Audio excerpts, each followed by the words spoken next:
even to the optimum level. You'll be able to raise so much.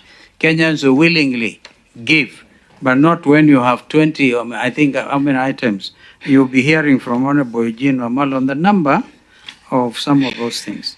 And then G2G. This story about Uganda, Davis, did you not think even within the framework of East African community, because whenever ministers of finance of the community present their estimates to Parliament, they do so actually on an agreed date. Therefore, in the spirit of regional integration, Uganda is a very important customer to Kenya. If I'm now hearing President Museveni saying, okay, he's going to borrow your G2G effort, but he's doing it with like a pained situation.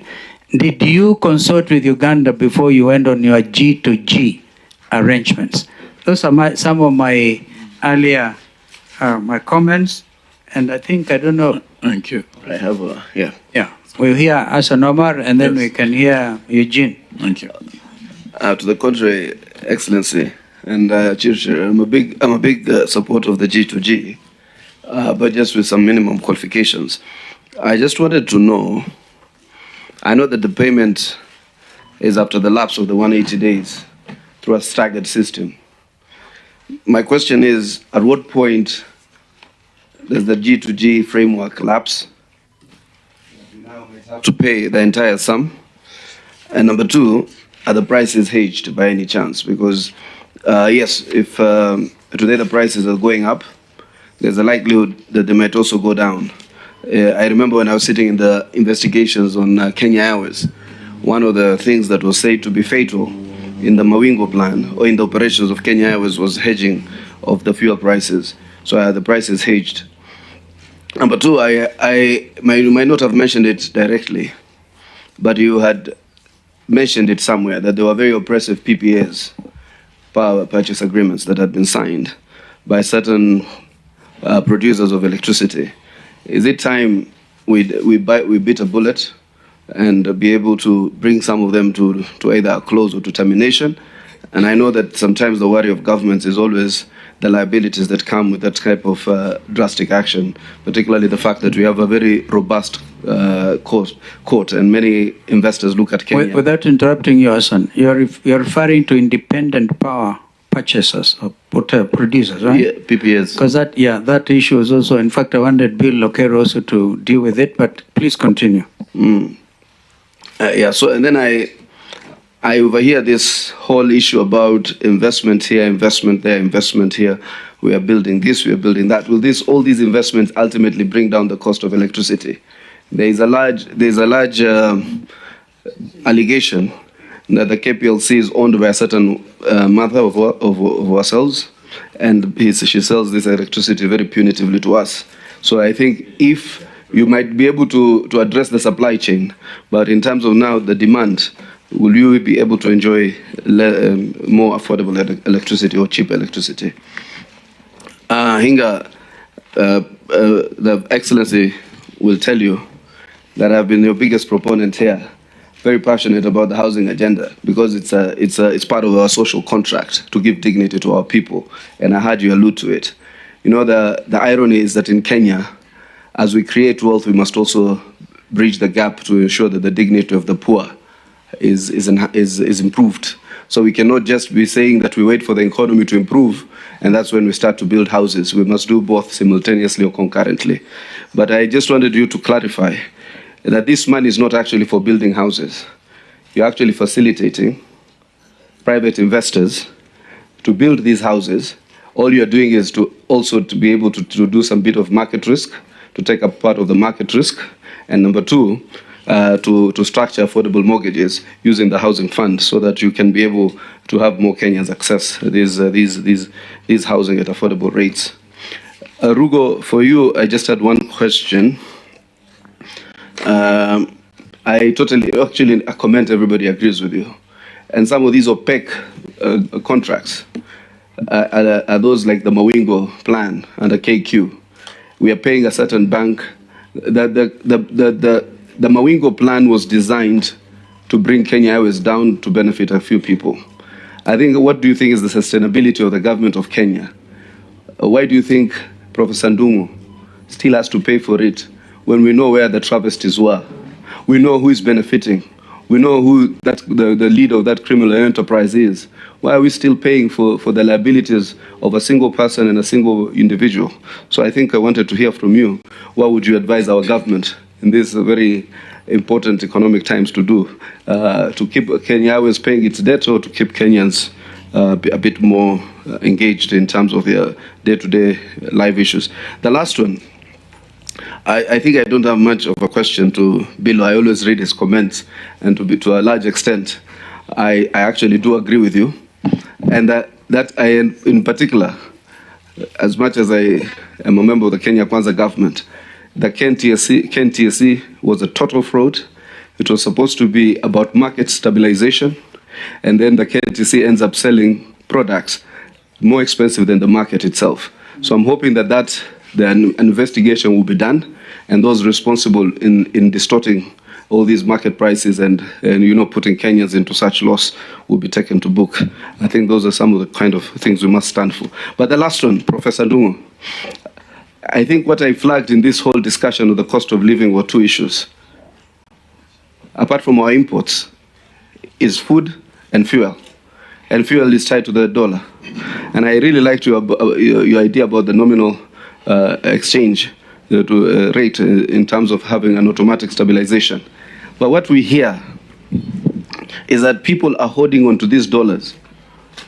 There's no dollar deficiency in the market. I'm told by the economic team that there's $8.5 billion in the Kenyan market today. But because you have left the market take charge, so I can hold on to my dollars. I also have a few dollars these days. And I hold on to them because I know what was at 138 a few months ago is now even I take loans from friends on Kenya shillings. I know that as the dollar strengthens, I'll just liquidate my dollar account and pay them back. So what will you do? But they are not many, so it's not comfortable. No, don't go back on it. So you have a few dollars, which is on the lower side. Yes. So if I am thinking like that, what of others who have a larger cachet? So you've left it to the market stabilization, automatic stabilization, but then you're not doing much to ensure that those people with dollars put their dollars in the market, so that at least the rate of the dollar is mitigated. So as we leave it to that free flow, we must also make sure that we put in some minimum regulation to ensure that those with dollars are able to put them into the market, or to ensure that the rate is stabilized at a certain point. Well, thank you. We gather that Bilo is requesting to be released by 2 o'clock. Okay. I think we can allow you when it comes to answering first. Yeah. But let us hear Eugene. Yes. Yeah. Okay. Thank you very much. I think to the CS National Treasury and CS Energy, we've been sitting here for, I think, over 70 days.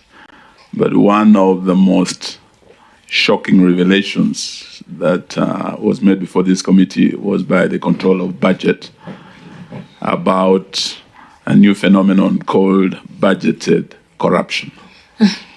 Now that we have the National Treasury here, because she went on record, would like you to also go on record to clarify this issue that shocked us, that shocked the nation. And she gave an example of her own salary. And she said when she looked at what had been budgeted, it was 3 times. Yet what she gets is what is her actual salary. Therefore, there is something fishy at the National Treasury. There's some cooking going on there. I would like you, CS, to clarify this issue, because we know that corruption is one of the biggest, actually, challenges that the country is facing. It's estimated that almost 30% of our budget really is consumed by corruption. So if we are able to contain that issue of corruption, we've also heard from the experts the issue of the government overspending. If we're able to rein in those 2 issues, I think there will be enough money to ensure that Kenyans are not really overtaxed as they are. Would like you to guide us on that one.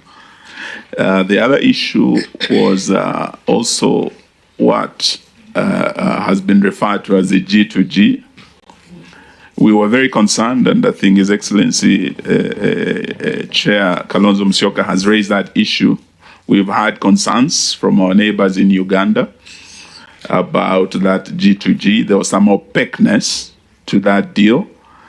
I would like to know from the CS Energy whether that framework agreement has been tabled in Parliament, whether it was.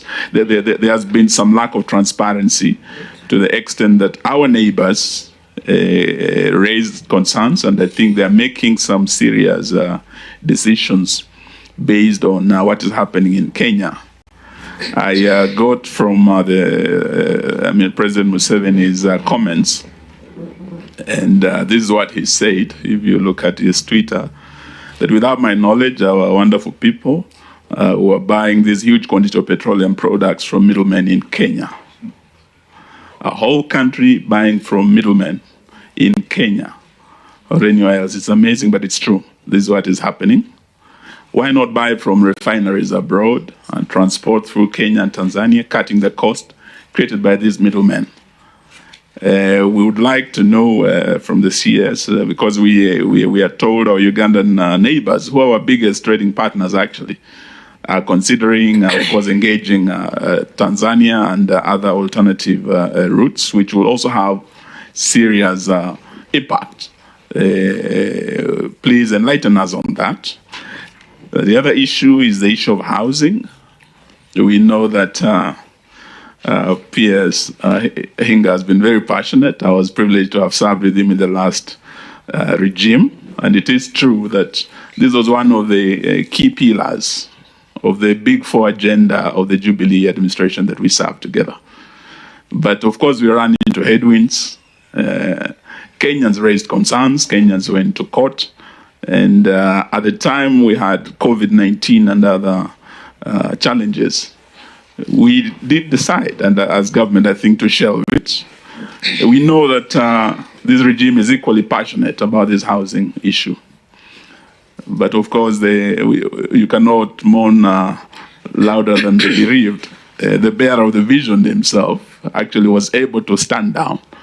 Why can't you consider, given the current economic situation, the outcry of all Kenyans, from teachers to the policemen to, professionals, who are literally being forced to, pay for this housing issue? Many of them have taken out mortgages. We heard from the chair of Public Service Commission. They are taking home just about a third of their salaries.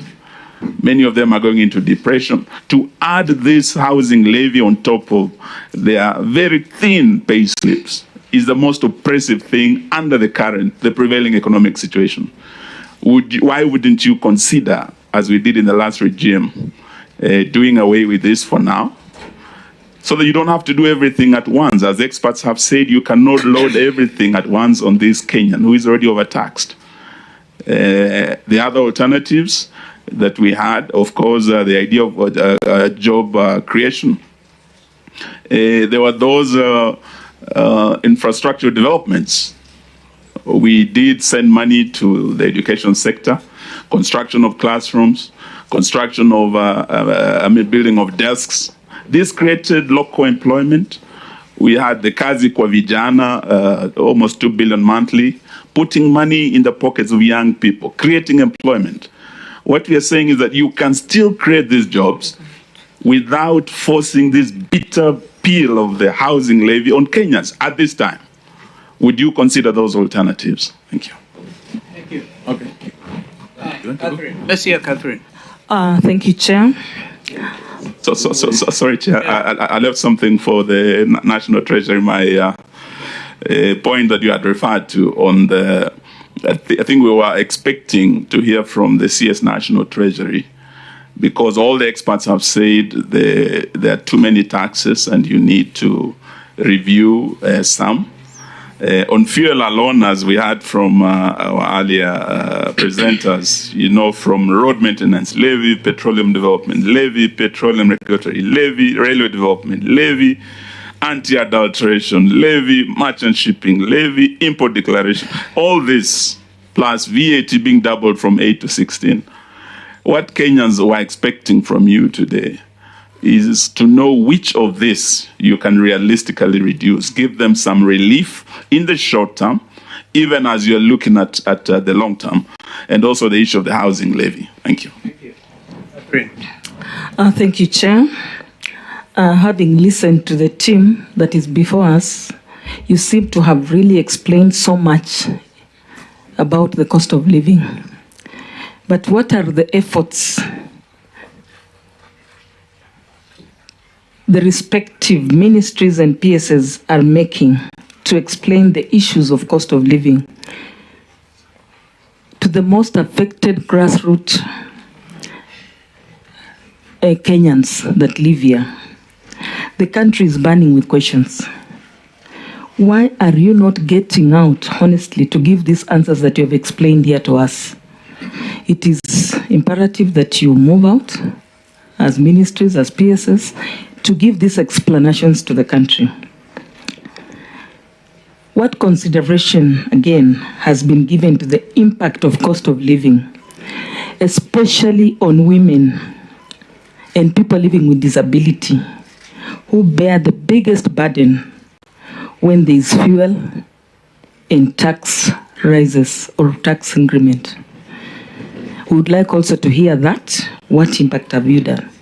PS Hinga, thank you so much. You have explained so much. I've listened to you time and again. Almost got convinced. But PS Hinga, to what extent are women and even people living with disability included in the value chain of housing and manufacture in relation to the affordable housing? In the award of even your contracts or your contracts to the applicants who make to your ministry in application to getting chances of this housing, have you given any consideration to women? I've never heard you talk about that. And finally, I'm still at it on Chirchir. You have only given the comparison of Kenya and other countries and how we are doing better. Is there any other way you can do it better instead of just giving comparison? You have also talked about the opaqueness in prices. What do we do about that as a person and as CS in charge of that? I think I'll come back later. Thank you. Yeah. Mine is going to be very, very short because a lot has been addressed. I just want to know, because in today's daily nation business of today, there is a suggestion that over 6,000 foreign investors flee Nairobi Security Exchange in 9 months. Is this true? And if this is the case, what could be the cause? Two, I've come to notice from my office in Parliament that since the current projection on the housing, Mr. Chinga, the current projection to the housing fund is about to Kenya shillings 74 billion, if I'm not wrong. And yet there's a proposal to reduce this by about Kenya shillings 10 billion in the current supplementary budget. If this is true, what would be the basis for this reduction, since you have still declared that this housing levy is going to continue? How is it being reduced midstream? Yeah. Then, what is the current collections to the housing fund? Yeah, that's the point for us to know. Yeah. And what framework are you putting in place to defray expenditure from the fund? Finally, there's this vexed question of the exchange rate, Professor Ndumu. To try to explain to me as a layman, really, all that has been said, then why is it the case that the value of the Kenya shilling is equally depreciating against the other East African currencies? Try to break it down to me. Assume I'm just a layman who doesn't understand those fundamentals. Okay?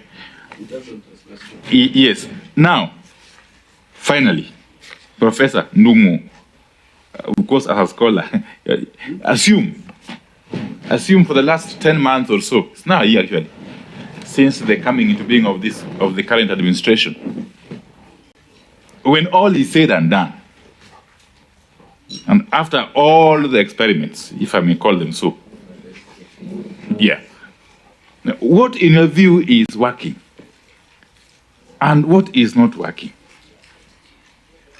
And what can you possibly consider doing to address this issue of high cost of living?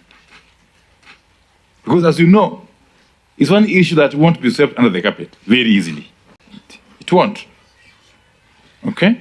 So can we leave this meeting with some practical suggestions or recommendations on what the government is going to do to reduce the cost of living? Or do we give up and throw our hands in the air to machine one? Then the people can decide for themselves what to do. Thank you. Well done. I think Senator Mgeni, and then would we allow Bilo to try and make it? I think you can be very brief, yeah? Okay.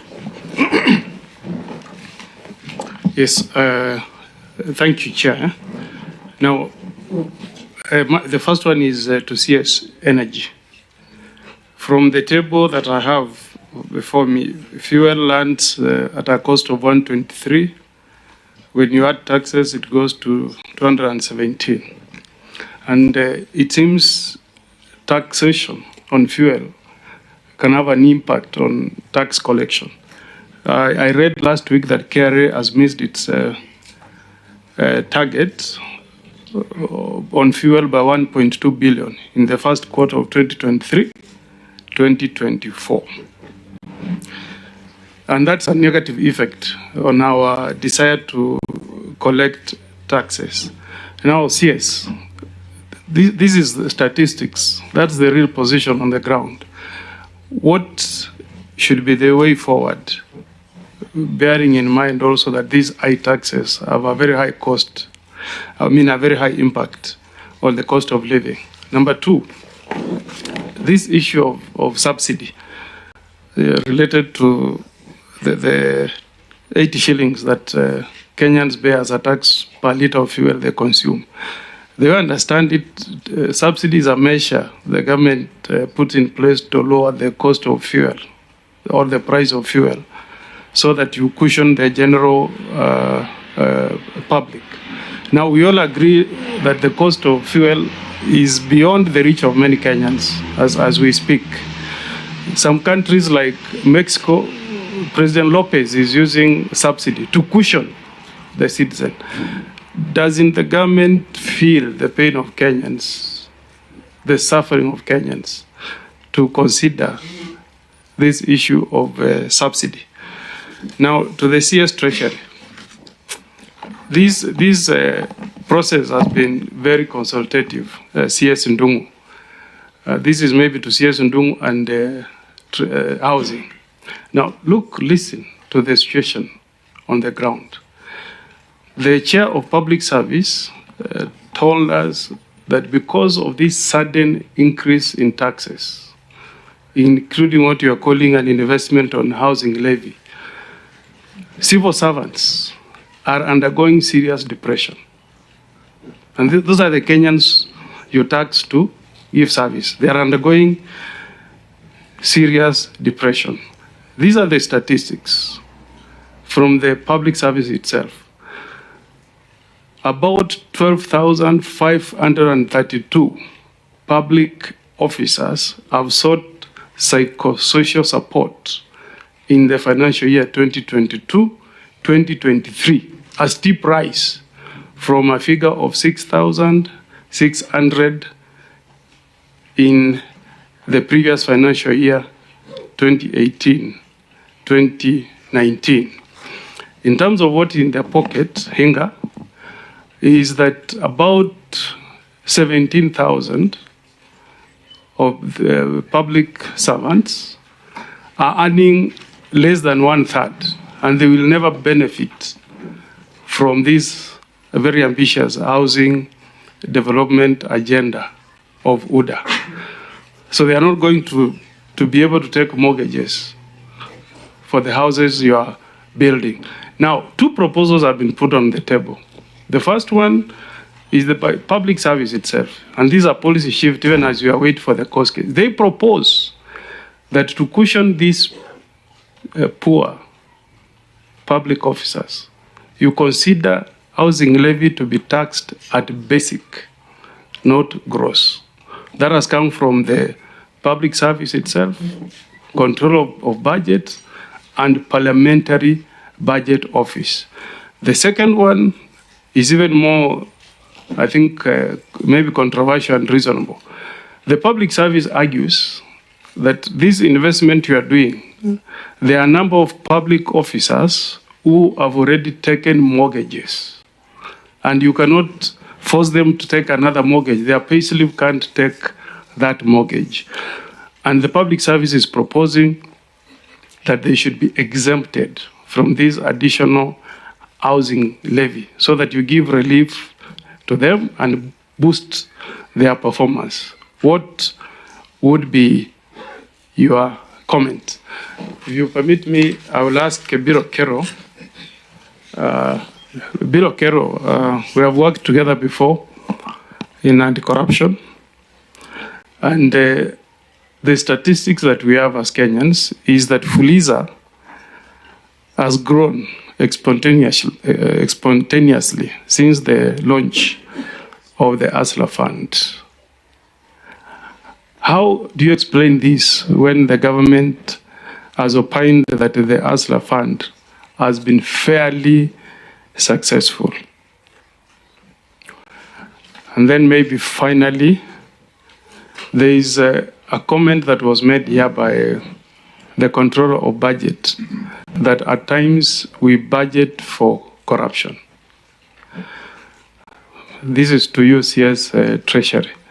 Now, state corporation budgets really, according to the control of budget, can be a conduit for corruption on government money.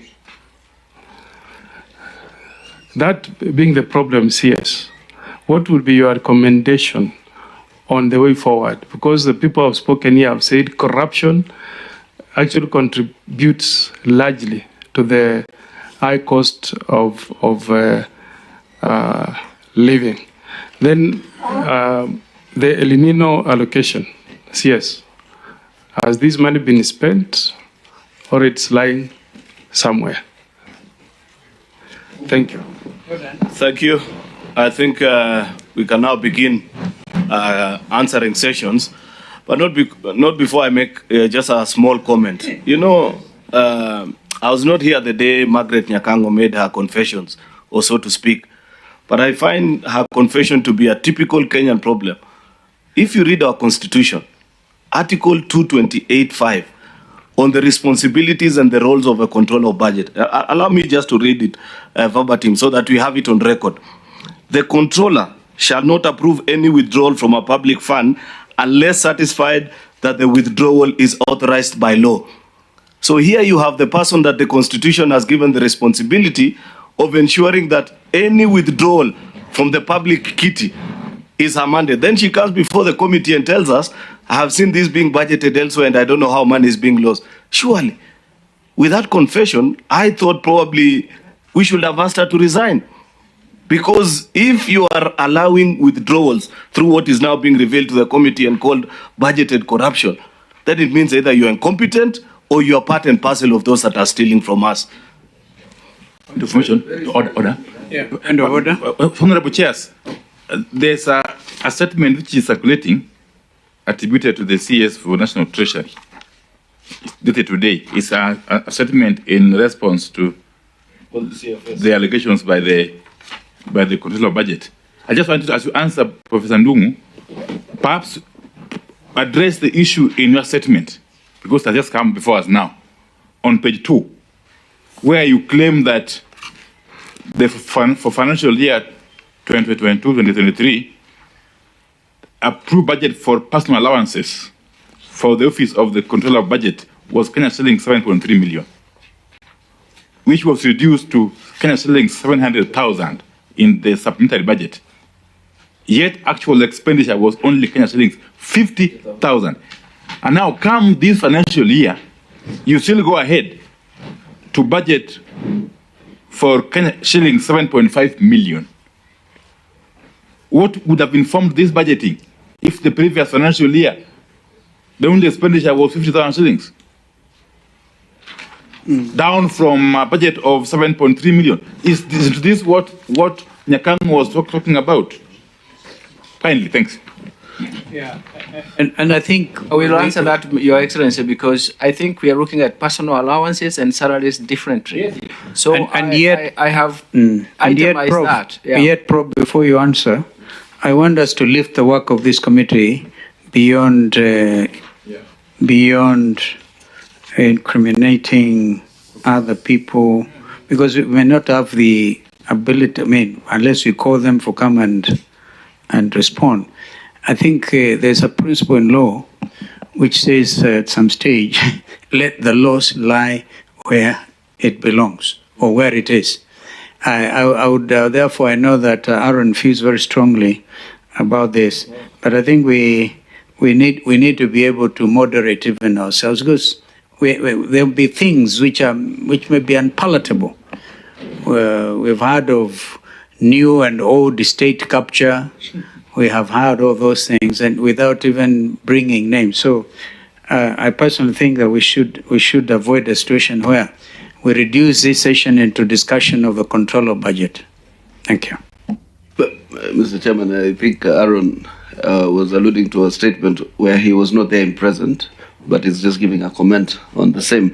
This is the same control of budget who said she was sent SMSs to withdraw 7 billion shillings and kind of thing. Via WhatsApp. Via WhatsApp. So anyway, I think Bilo had requested to have the first bite so that he can leave. And since you are my budget and finance committee chair, Bilo, I'll comment. Please make a comment on that issue. I Office of the Controller of Budget, so that we are able to know whether what she is alleging is true, or we need to be a bit more prudent with our public officers. Very well. Thank you very much, Chairman. If you, I think, were there earlier, I did actually talk about that and say the buck stops with the control of budget, because no money can be withdrawn without our express approval, as you read very clearly. So I think... Yet below, it's not a matter of withdrawal of monies from what we had from the controller. The second part, the one on the budget. Because we should talk about personal emoluments. The MP raised, yes. I think is very important. Okay. The challenge we have, Mr. Chairman, is Treasury is required to use zero-based budgeting. Then they would look at what did this person spend last year? 50,000? Yes, 50,000. But when you go by incremental system, how much was the budget office last year? The budget figure in the estimates was 7.5. They just start from 7.5 and add something. So this is part of the challenges we have. But it's very clear that notwithstanding whatever has been budgeted, Mr. Chairman, whether it's repeated, our salary is repeated 3 times or 4 times, no withdrawal can be done without approval from the controller of budget. I think that's very clear. So in other words, if that money is lost, if for whatever reason somebody used her name to withdraw money, then I think clearly her office would know and should be in a position to. So very close, very, very quickly, Chairman, the questions which were asked. On the hustler, let me start from not in any particular order, but very quickly. I think that the main challenge on the uptake of hustler, why it's not, in my view, as successful as Fuliza is because it did not meet the expectations for whatever reasons.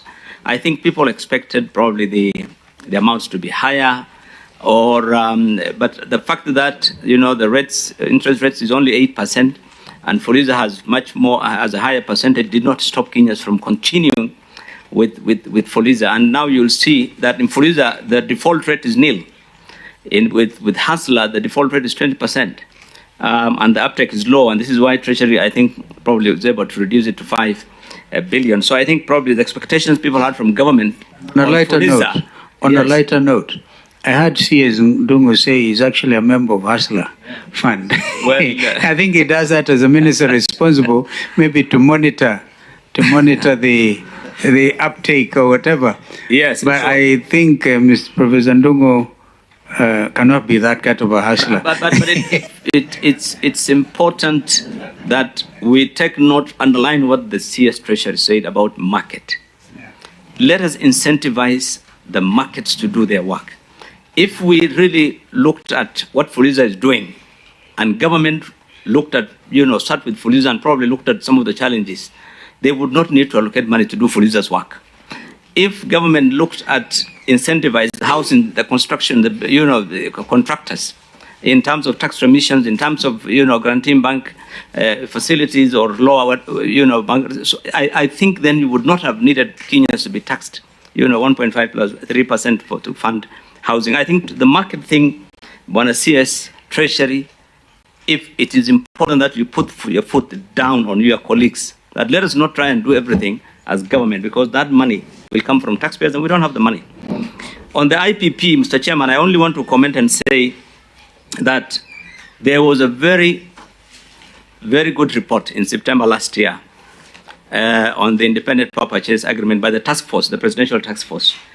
We need that one to be implemented. It will address all the challenges we have discussed here.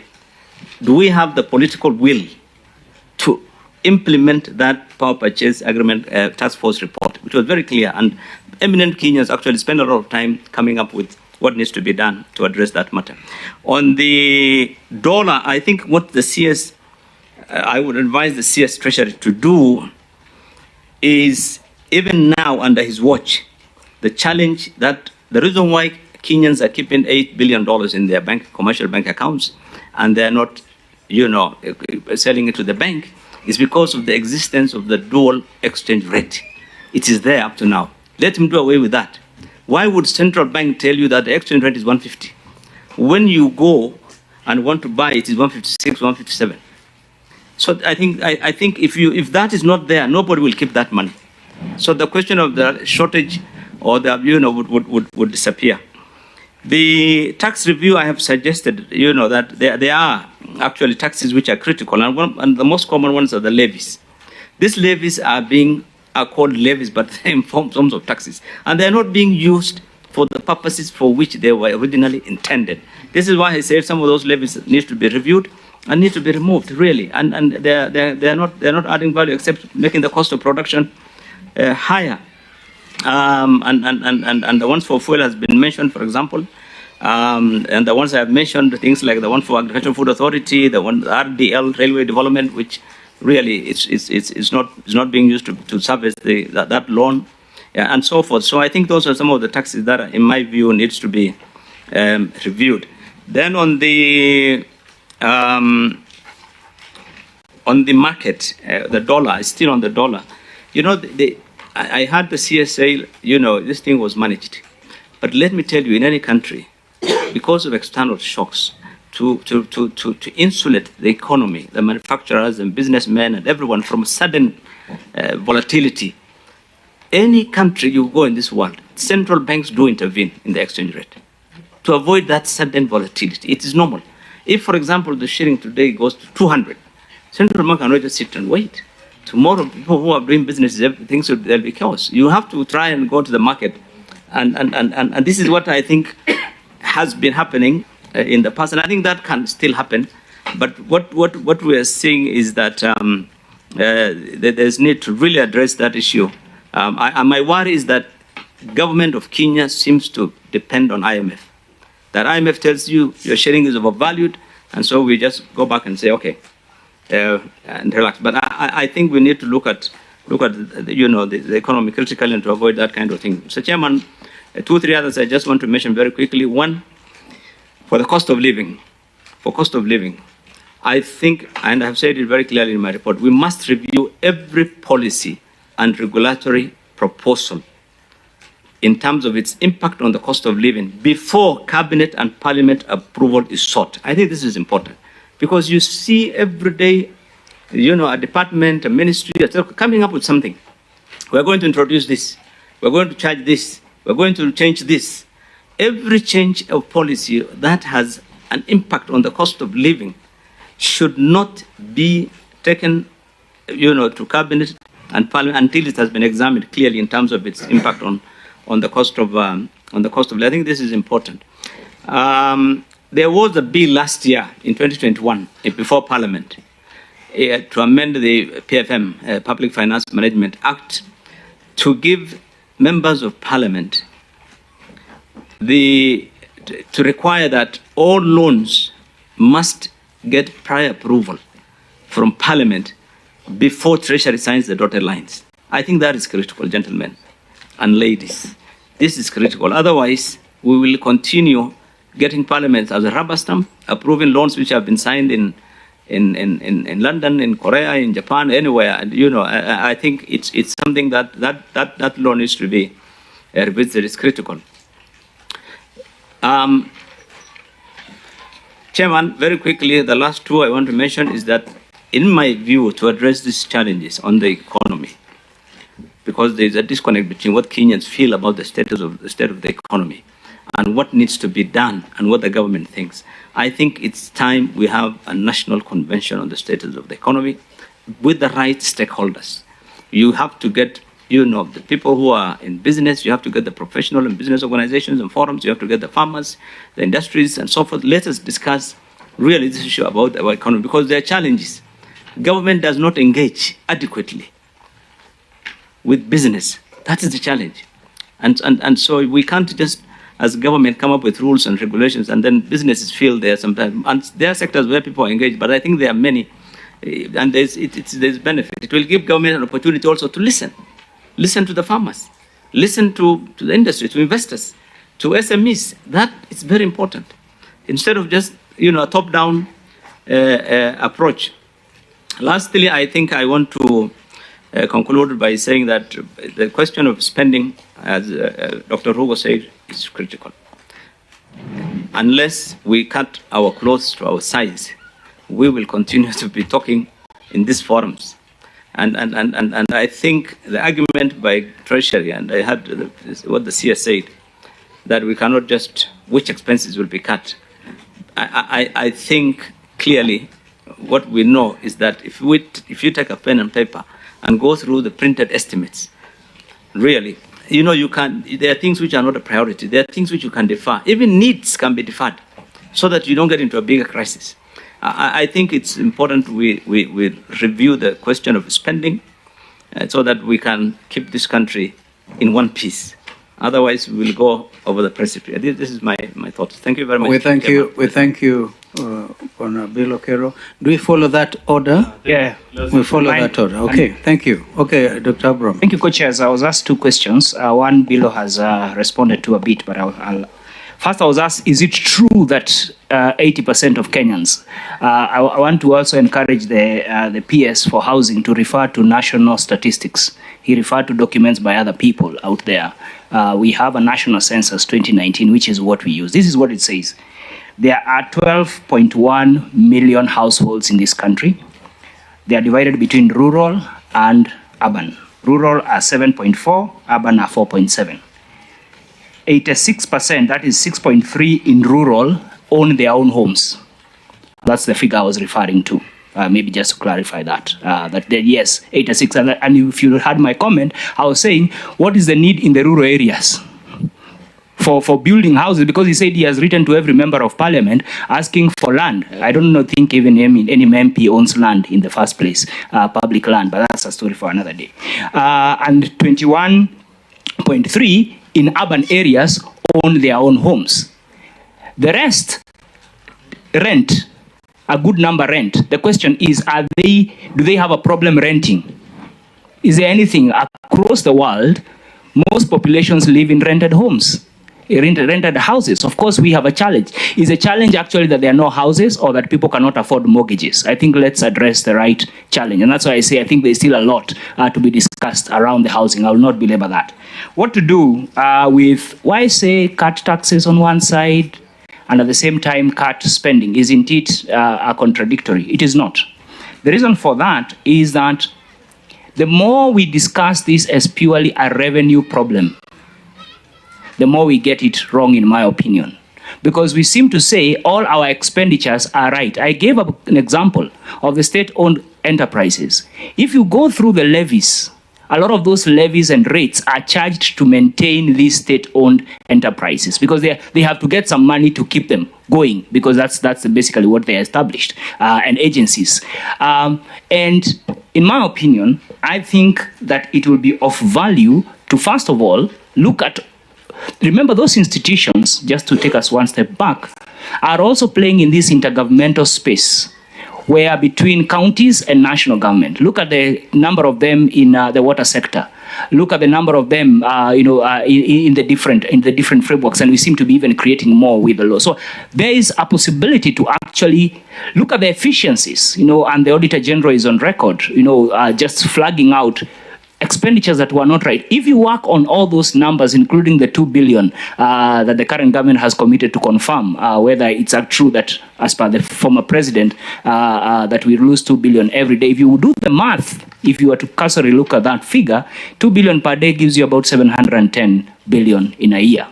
That gives you almost the deficit that we are talking about. So there are options, and the options is not just going and saying, let's raid this ministry and cut their expenditure, but it has to be a mix. Look at the tax expenditures, already some improvements there. That is the amount of money we give in terms of rebates. Why not go and reduce that so that we give rebates to Kenyans in terms of and the rest is what we've talked about, the fuel.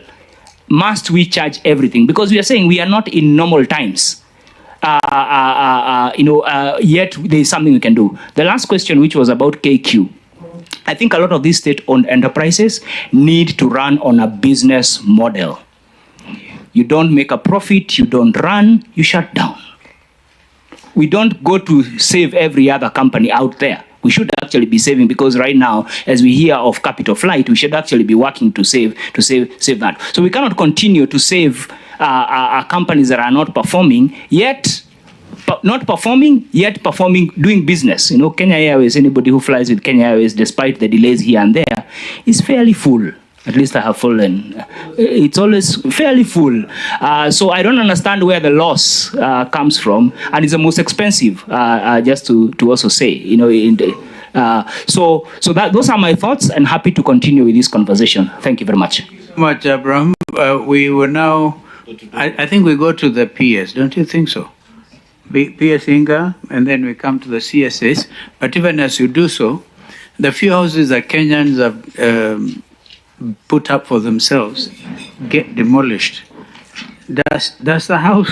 That's your department, and some of them are really very, very expensive houses, and yet we heard from Hassan Omar's Kenya Kwanza government that the demolition be a thing of the past. So what happened in Mavoko is heart-rending.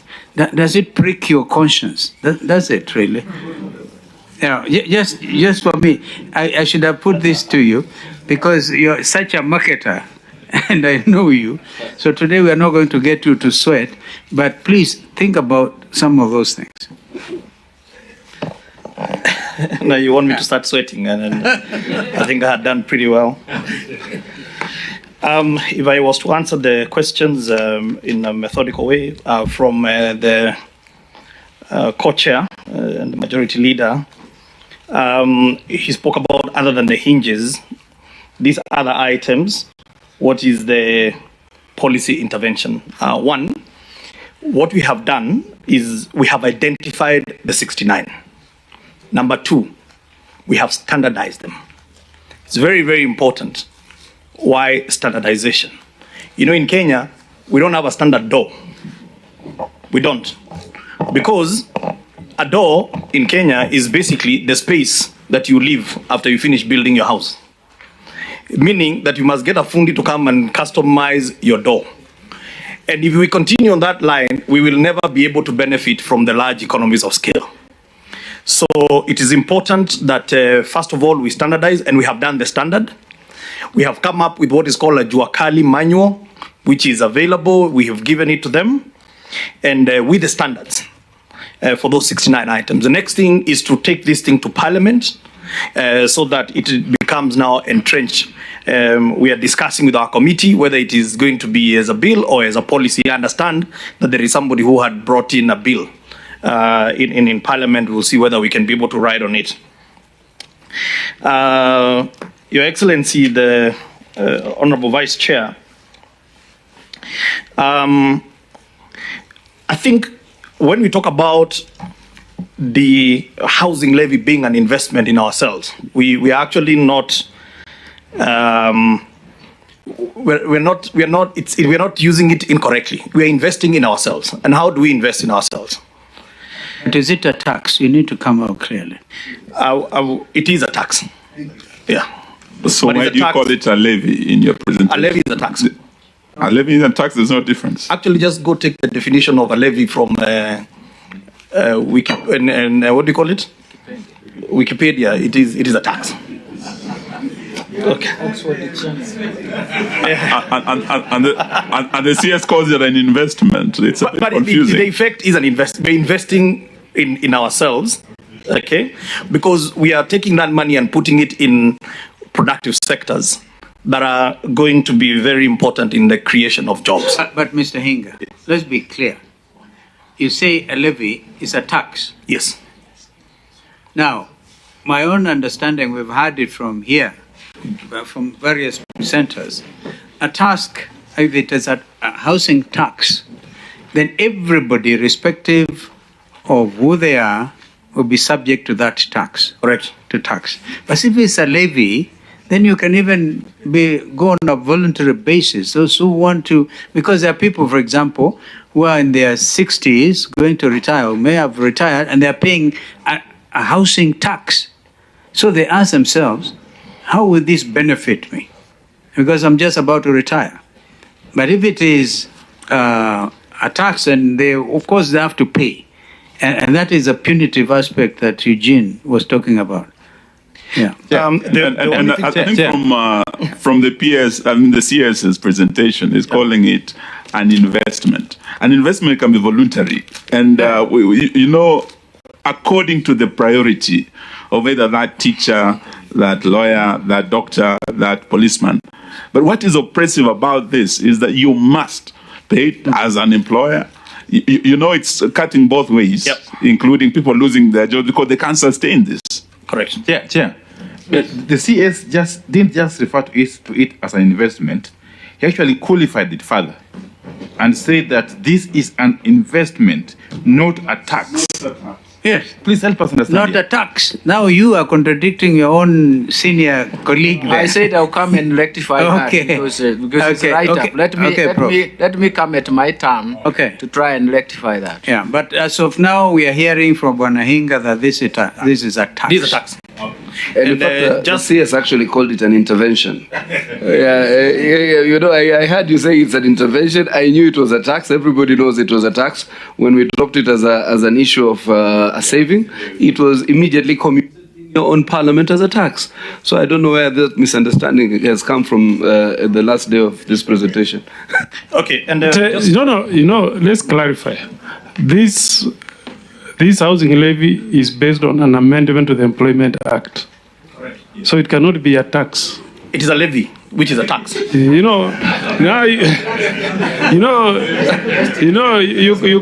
this is one government, but you are mixing us. The taxation was done through amendment to the Employment Act. So it cannot. Yeah. All right. Which is which? I will leave the CS Treasury to handle the issue of the tax because I don't want to speak out of turn. Now, so the question was, you gave a very good example, the Honorable Excellency Co-Chair, about Egypt. And I think that's a very good example. But I don't know whether you've realized that for Egypt to be where they are today, in the year 2014, they made a determination to go on the same journey that we are starting today. They built new cities. They built, how many units they built? Is it 1 million? Huh? They've done between 700 and 1 million units in the last, since 2014, the last 9 years. So you're right. But we cannot say we now take our jobs to Not Egypt. by overtaxing Egyptians. No, there is a tax. The context was different, but please continue. I don't want you to sweat for sure. No. Sweating is biblical according to my CS. So, I'm just, anyway, overtaxing is also biblical. You heard of the donkey who spoke to Balaam. I think you need to be fair to Hinga. Yeah, just let him answer the questions. Okay. Yeah, and then let the other clarities, whether it's a tax, whether it's not a tax, be given. And we then come and make recommendations as is, because we are really trying to ridicule a few things here. Yeah. So we also avoid many distractions as he's speaking, kindly. Thank you. So the journey that Egypt took is a journey that we want to take. I know a lot of people say, don't talk about Singapore. Because in the 1960s, it's the same journey they took today. 90% of all Singaporeans live in a publicly delivered house. The issue of using the levy, again, is not unique to Kenyans. We have benchmarked widely. Any country that has ever resolved their housing issues, there has got to be ring-fenced capital. There has got to be long-term capital. So that's why if you go to Mexico, and I know there are some bad examples in terms of Mexico that we have also benchmarked and seen some of the things we must avoid doing. So Mexico has the levy. If you go to our neighbors, Nigeria, they have a levy. China has a levy. We can have a whole study that is actually uploaded. If only we can download and read. The entire benchmarking study is already been given. Now, I think the Honorable Co-Chair, you asked a very fundamental question. That the cost of establishing a manufacturing plant in Kenya is expensive. Now, but I also think if that is a statement of fact, it is incumbent on us as leaders to change that. Because manufacturing does not just happen because you wish it. Manufacturing happens because you have a concrete plan. And that concrete plan must be driven by a demand for something. If there is no demand for something, there is no private sector person who is going to risk their money. That I'm just going to manufacture doors and wish and hope that the houses will be built. The market, as my senior has said, it needs to be nurtured. So we are nurturing the market, okay, by creating that consumptive demand, which is then going to anchor our manufacturing and is going to give us jobs. You know, I dare say that the existential risk of our country today is this issue of unemployment. This must be in every other word that you talk about as members of parliament. We must talk about how do we solve unemployment. And sometimes we put aside our whatever caps that we are wearing so that we can, it's a patriotic duty for all of us to find a solution to this thing called unemployment. You may disagree with how I want to do it. I may disagree with how you want to do it, but let's not run away from the fact that it is a big problem. Now, some statement was made about why don't we take this money and build classrooms? And I find that quite interesting. What money are you taking? Because unless you're saying that the housing levy application should go to building classrooms, the reason why we have this housing levy is because there is no fiscal space. There was no other way of funding this agenda. So you needed to come up with a plan to be able to get that capital. But let me assure you that our housing plan is not just about 4 walls and a roof. No. It is a whole ecosystem where we are building schools close to where people live. One of the reasons why we have traffic in these cities of ours, Nairobi, is because our cities have grown in an unplanned way. We have built schools in one end, we live in another end, and we work in another place. That's why we have perpetual jam. So what are we doing? We are making sure that all these homes that we are building, there is a school within walking distance. So go and look at all the affordable housing programs that we have launched. We have a school, we have a clinic, we have a market. Why? Because this is about human settlements. It's not just about housing. So I think that's a very important point for all of us to be able to appreciate. Then I really feel uncomfortable to try and take on my former boss, Eugene, on something that I don't think is a statement of fact. Number one, Jubilee government never abolished its affordable housing program. Never. I was a PS in charge from day one to the last day. And until the last day, we were still chasing our housing agenda. And I actually want to use this as a very good example as to why we did not succeed and why we are succeeding now. And it goes to, there is nothing that has changed in the architecture. What has changed is that right now, we have got the resources to do it. In the last government, we didn't have it because it went to court, it stayed in court. By the way, the courts never ruled. It stayed in court, it was frustrated. There were like 13 cases being opened every day. We know how it works in Kenya. But then eventually, the former president in December of 2019, I remember very well because it was Jamhuri Day, he directed that we move it from mandatory to voluntary. Now, let me tell you what the effect was. The effect was we had projected to be collecting somewhere between 6 and 7 billion a month. But between 2019 to 2022, when the Jubilee government came to an end, we had not collected more than 1.8 billion. Many years, we only collected less than 1.8. We collected less than 2 billion. Yet, we were hoping that we were going to collect 6 to 7 billion. So that is really the crux of the issue. It is not that it was a bad plan. It's not that this plan has fundamentally changed. The only thing that has changed is that we have now a funding mechanism. And even during COVID time, we were looking at sectors that we were going to revive, and housing was still one of the sectors. Unfortunately, there was no money. So if the taxpayers' existing funds cannot fund that agenda, then it did not take off. So if we go back to the fundamental reason why we are so passionate about housing, its importance in the economy, its importance in the creation of jobs, we can already see. I dare actually request this committee that next time you come and accompany me, we go to Mukuru Kojenga, here, meteorological site. You find close to 3,000, 4,000, 5,000 young people that are working there. Those are jobs we didn't have, but we have them today. Today, we should look at any sector that is going to create jobs, and we must go for it. Kibera, by end of this month, will be having 5,000 people from the slum of Kibera working on that site. Those are people who did not have a job. When you go to Roiro, where we are building some 1,000 units, we have got over 2,000 young people working in those. Homa Bay, same thing. So I think it's important to understand the economics of housing and already the change that is happening. But it is gradual, and as we scale, you will now start to feel it. Then let me go to the Honorable Wambilinga. Wambilianga, sorry. My apologies for that. I think you're lucky I didn't exchange the R and the L there. So it will have been worse. Joking. One of the critical areas that we have looked at is targeted groups.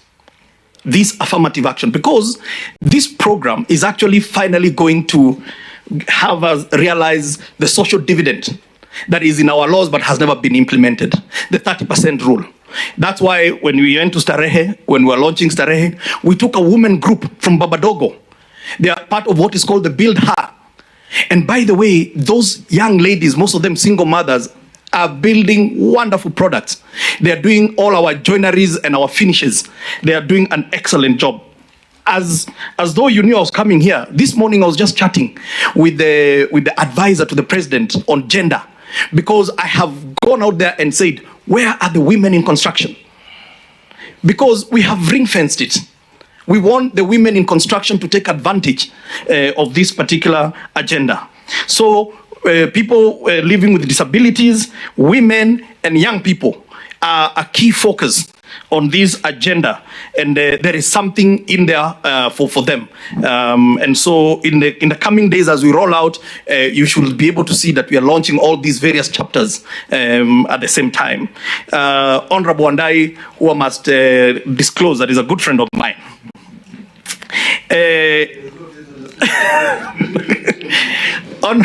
Honorable Wandai supported me in the housing levy in the last government. And when I saw him arguing so hard against this time around, and I know he'll say it's the cost of living. Anyway, we'll have that drink because now there is a question that you have asked about the 7.5 billion that has been cut. It's not 10 billion. It is about 7.5 billion. I think unless they increased it, it will have changed. But the last time I checked was 7.5 billion. So CS, I hope is not. We are meeting the teams. I'm going to Bunge after this actually. So if it is a shock. Now, it is not a cut in the levy because the levy is absolute. Yeah. Okay. What has been cut from my budget was the GOK. I was also drawing down a GOK funding of about 10.8 billion, okay, for my other programs. So they are told there's 3 billion which they can't touch, I was told, which is for markets. Okay, those ones, I think, unless there is an issue, that one they should not be touching. So I suspect it is 7.5. Now, you've asked the question, what is the current collection? I want to state that as at the end of October, 31st of October, we had 16.24 billion that had been collected. There was a question you asked about the deferring of expenditure from the fund. I did not really understand what you asked. So I don't know, maybe you want to rephrase it? Okay, thank you.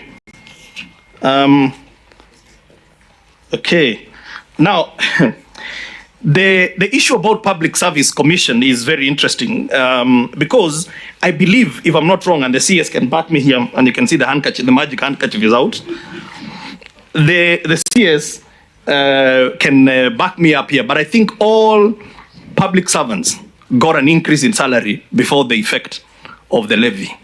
So maybe we can have a sitting with the chair of public service. But you say something which is understandable, that that there are about the head of public service said about 12.5 Kenyans or public servants going through psychological challenges and so on and so forth. And I understand it is true. And it's not just them. There are even others who have been laid off, and there are others who have never seen what is a job. So, and that's why I say that sometimes, and allow me to say this with the greatest degree of respect, that leadership is a very difficult thing. Leadership is very tough. Because, and especially if you're a politician, because sometimes, some of the decisions you're going to make might have an impact on whether you're coming back again or not. And I think that is important. But I also believe that true leadership is about rising above, our own personal interest and seeing the bigger picture. Today, I reflected and I realized. And I hope with that you try to wind up. Okay, that's fine. Sorry, I preach a lot, so I won't do I'll avoid the altar call. On a lighter note. So I reflected and I realized that during the COVID time, I had the chance of being in a room with the former president. And let me tell you, I saw the weight of a country on the shoulders of one man. I can imagine the same thing that is going on with our current president. When every index and matrices are very difficult. And sometimes you have got to guide the country. And so I don't think leadership is an easy thing. So there are many Kenyans today that are 1 meal away from starvation. There are many Kenyans who have no jobs today. And as I say, that should be on our lips. How are we going to create jobs? Let's argue that my plan does not do enough. But let's not say we will not create those jobs. Lastly,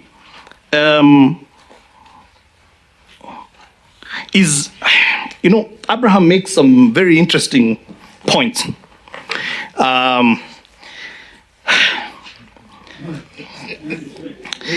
Very interesting points. Now, number one, in rural areas, what is the challenge we're having in housing in rural areas? You all know. Honorable Tiende will show you every other weekend he's building mud houses in Rarianas, there are other places.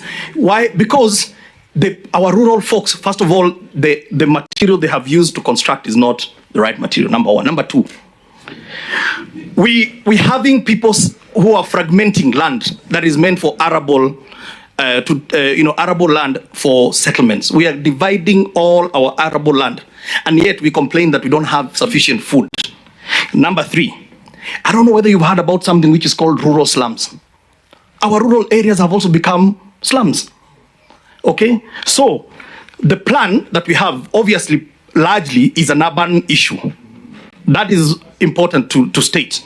But in the rural areas, at the same time, we have the issue of land fragmentation. So what are we doing? In Muranga, for example, we are looking at a big chunk of land where we can build 2,000, 3,000, 5,000 housing units in one settlement. One settlement. And what do we want to do? We're going to build it as a new city.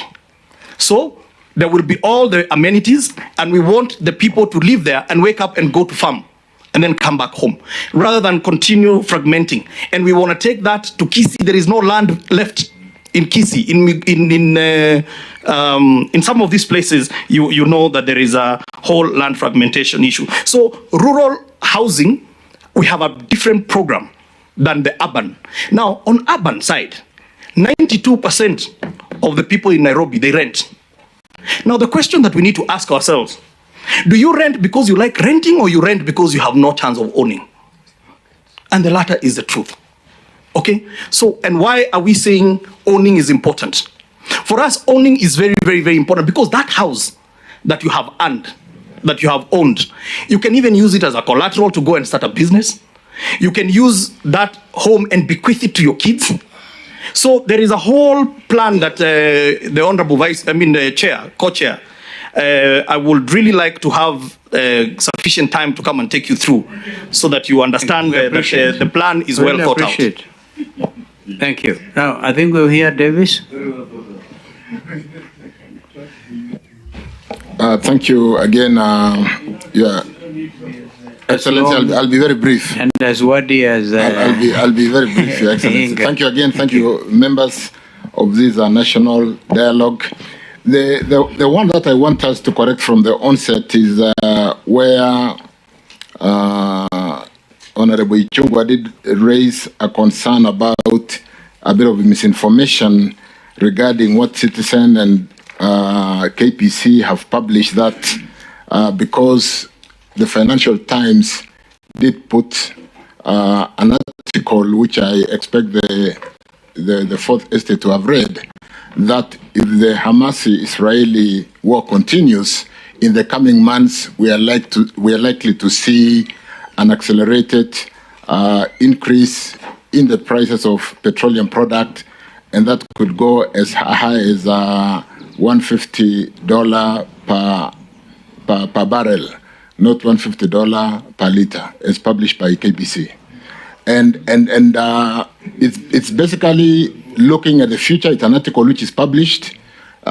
Your Excellency, it is geopolitics which we are discussing in this room today, to the extent that the pricing of petroleum products has exacerbated the depreciation of the shilling in the last short while by about 25%. That's why CS Treasurer was saying, even if everything remained the same, the 25% depreciation would still cause the pain that we are discussing today. So we will need that correction, so that we don't basically send the wrong information. With respect to Your Excellencies and honorable members, the geopolitics, which really impacted on what my colleague called the need to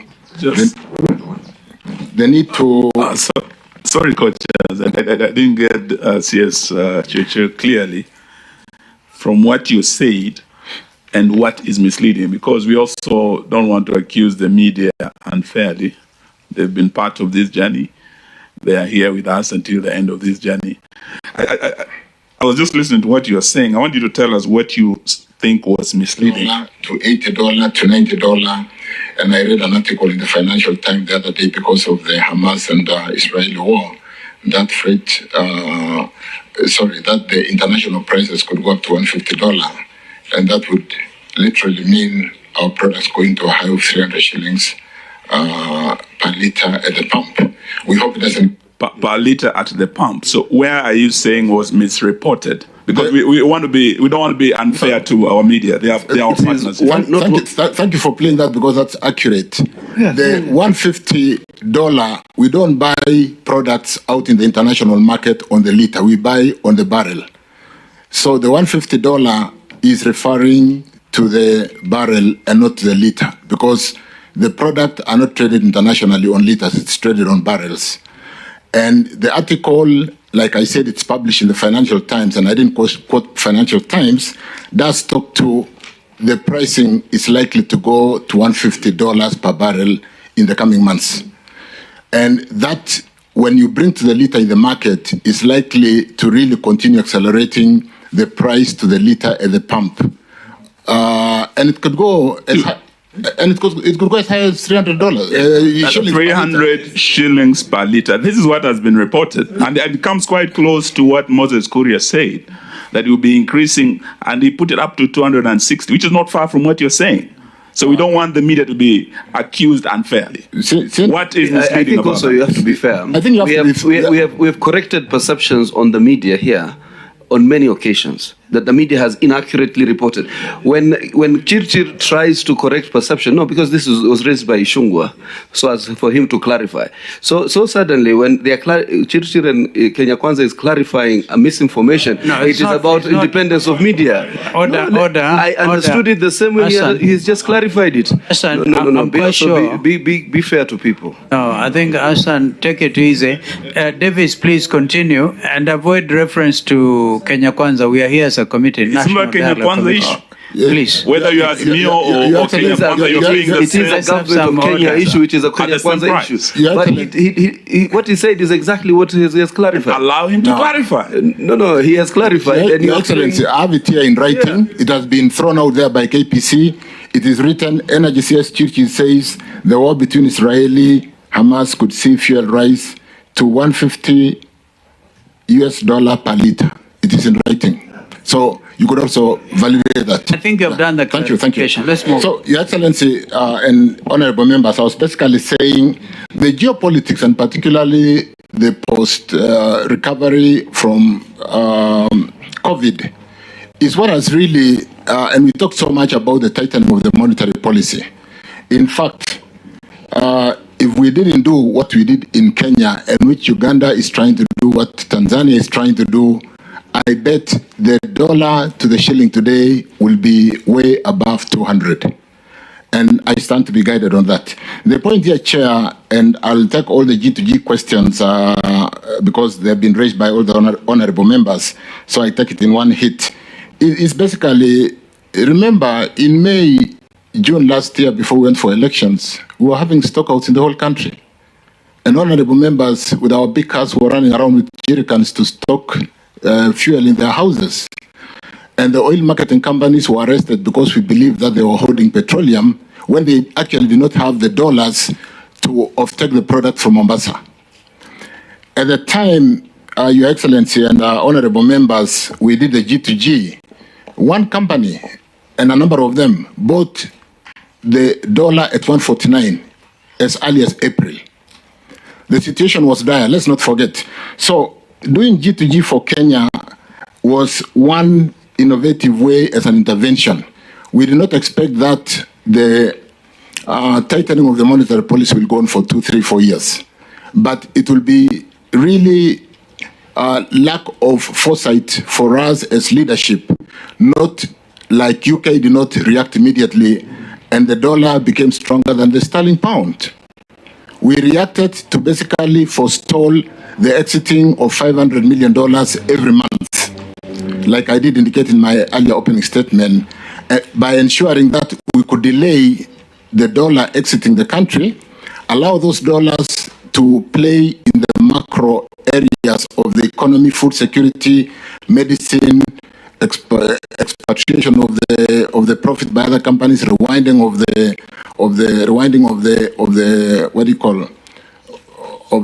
the swaps, but more importantly, ensuring that we are able to hold the country together and kill what is still obtaining today, which is the interbank rate, which was trading at a high of 15%.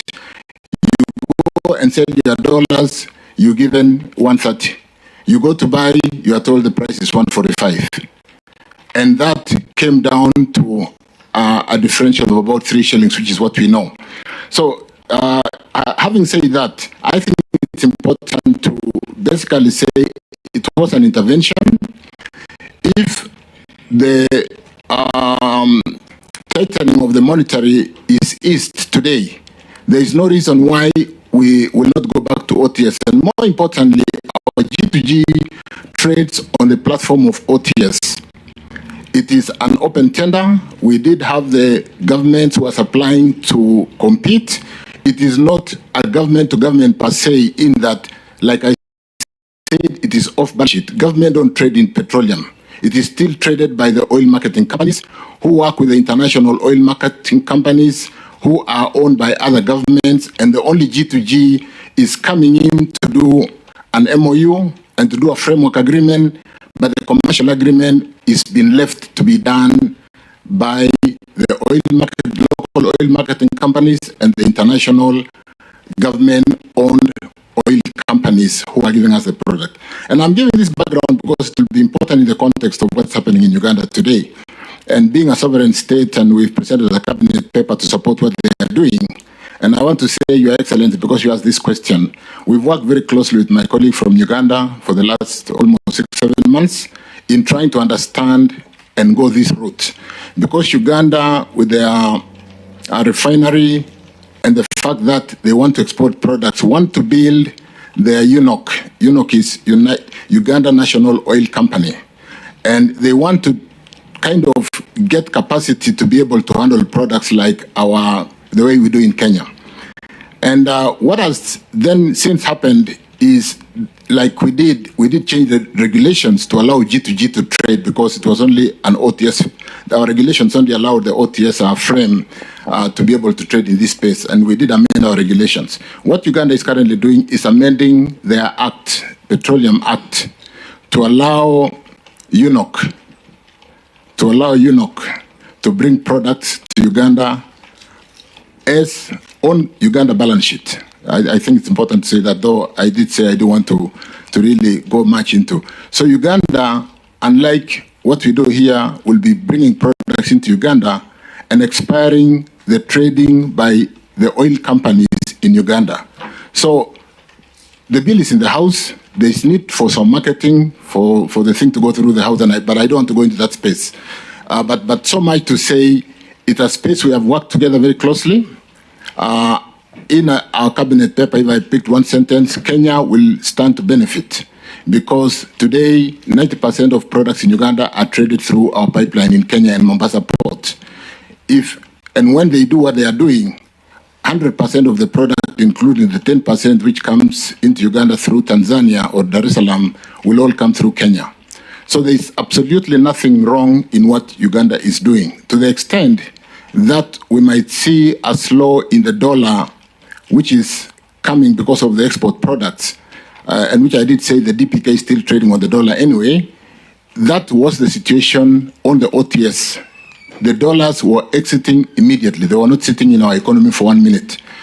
Under the OTS, it's spot purchase. The dollars were being paid to the international oil marketing companies, unlike today when we are withholding the dollars for at least 180 days and using those dollars to support the economy in terms of the liquidity of the dollar and the benefits that I talked about, including the depreciation, that I have asked my colleague to talk to in terms of 3% depreciation to 1%, and those are numbers from Central Bank. So, Your Excellency and honorable members, the G2G, in our view, is really help the country. We need to possibly spend more time to look at the details. As we speak today, we have brought in 42 cargoes through G2G and sitting on some 3.4 billion, which could have exited the economy immediately, and which I did say on the T-bill -2 or SOFRA -2, it is sitting in the economy, and whatever interest we earn, we are taking to the PAM to support on the depreciation of the shilling, which is also part of why the prices are going up in this time because of the challenges that we faced, like has been mentioned. The issue of subsidy, as raised by Senator Mogeni, is something that we did say we don't want to do subsidy, but we have a stabilization fund. The stabilization fund takes 5.4 shillings per litre of diesel and petrol, and that fund collects about 2.4 billion every month. That savings as a levy under the PDL regulations as provided is used during such difficult times. And last month we did employ, the current month we did employ, for example, 1.77 billion to reduce the price of diesel from what would have been 16 shillings to 5 shillings. The price of petrol, what would have been 12 shillings, we reduced it to 6 shillings, and so on and so forth. So we are conscious, Mheshimiwa, honorable members, about the plight of the cost of living, and we continue to address that and mitigate, albeit the challenge the whole world is facing today. As regarding anything else on G2G which I have not touched, and so that I can touch on power, I did ask my team to put up one slide because earlier on I didn't show the slides. I've got one slide on power. If you allow me to answer most of the questions on energy, I don't know whether I can get that up, somebody from behind here. And what do I want to say here? On energy, Your Excellency, I wish we had done the 5,000 megawatts in 2013. We didn't do it, Ethiopia did it. They are exporting power to us today. We have energy insecurity today. We have very high cost of energy because we are running diesel, like I'm showing you on that one slide. Just go to the maybe the third page. Let's look at that. From hydro today, and that's the only slide I'm going to use to answer this question. From hydro, we have an installed capacity of 784, but because of the hydrology, it is performing at 68% at 532. So we don't have some 250 megawatts because of hydrology, and in the lower slide you'll see Masinga developing 0 today. We don't have water in Masinga. In geothermal, it's developing at 80% because of some maintenance and upgrades going on. That is what is helping us. Look at thermal. Thermal is developing 92%. The most expensive power plants are what is running the economy today. So if we had our geothermal developed, we can even expire the geothermal today. How can you expire it when it is what is running the economy? But it is running at 30 shillings, at 40 shillings, at 50 shillings. Look at wind and solar, the place we praise very much. At peak hour, there is absolutely no solar in the evening, during the peak. And that is why we talk to Your Excellency, the storage. We need storage so that we can store during the day and use it during peak hours and so on and so forth. Look at what I've just talked to. Ethiopia exporting power to Kenya, 200 megawatts, because we didn't develop our own. And we have gone there to ask them to sell us more. Because, let's see the final slide. Look at Masinga developing 0 and going all the way down. Let's go to the the totals. And what do I want? Those are the solars not developing. Let's see the totals at the bottom. I wanted to see the 2,136 capacity of available capacity, and today we need 2,000, almost 2,200. So we are already energy short, and that creates a problem. We cannot avoid running the diesel engines. That is where we are. The available capacity today is 2136 during peak hour. We need about 2170, which we don't have. So we are not in a very good place. We are working around the clock to bring some of the geothermal which are almost on. We've got, of course, the moratorium that I talked about earlier. But Your Excellency, let me also say, during the visit of His Majesty, the King, a few days ago, we did talk to High Grand Falls. We've got investors from the UK, and High Grand Falls, 700 to 1,000 megawatts is high on the agenda. There is funding for that. We just have to do what we must do to walk the journey to make sure we get the right pricing of energy. But that is on the radar, and we are working on that. Let me also say on the cost of power that, Honorable Member, 65% of the revenues Kenya Power collects is used to compensate generation, power generation. And the 35% then goes into all the other things. The more important thing which I want to mention here, and I think it is very important, is the reforms which we are undertaking in Kenya Power and Lighting.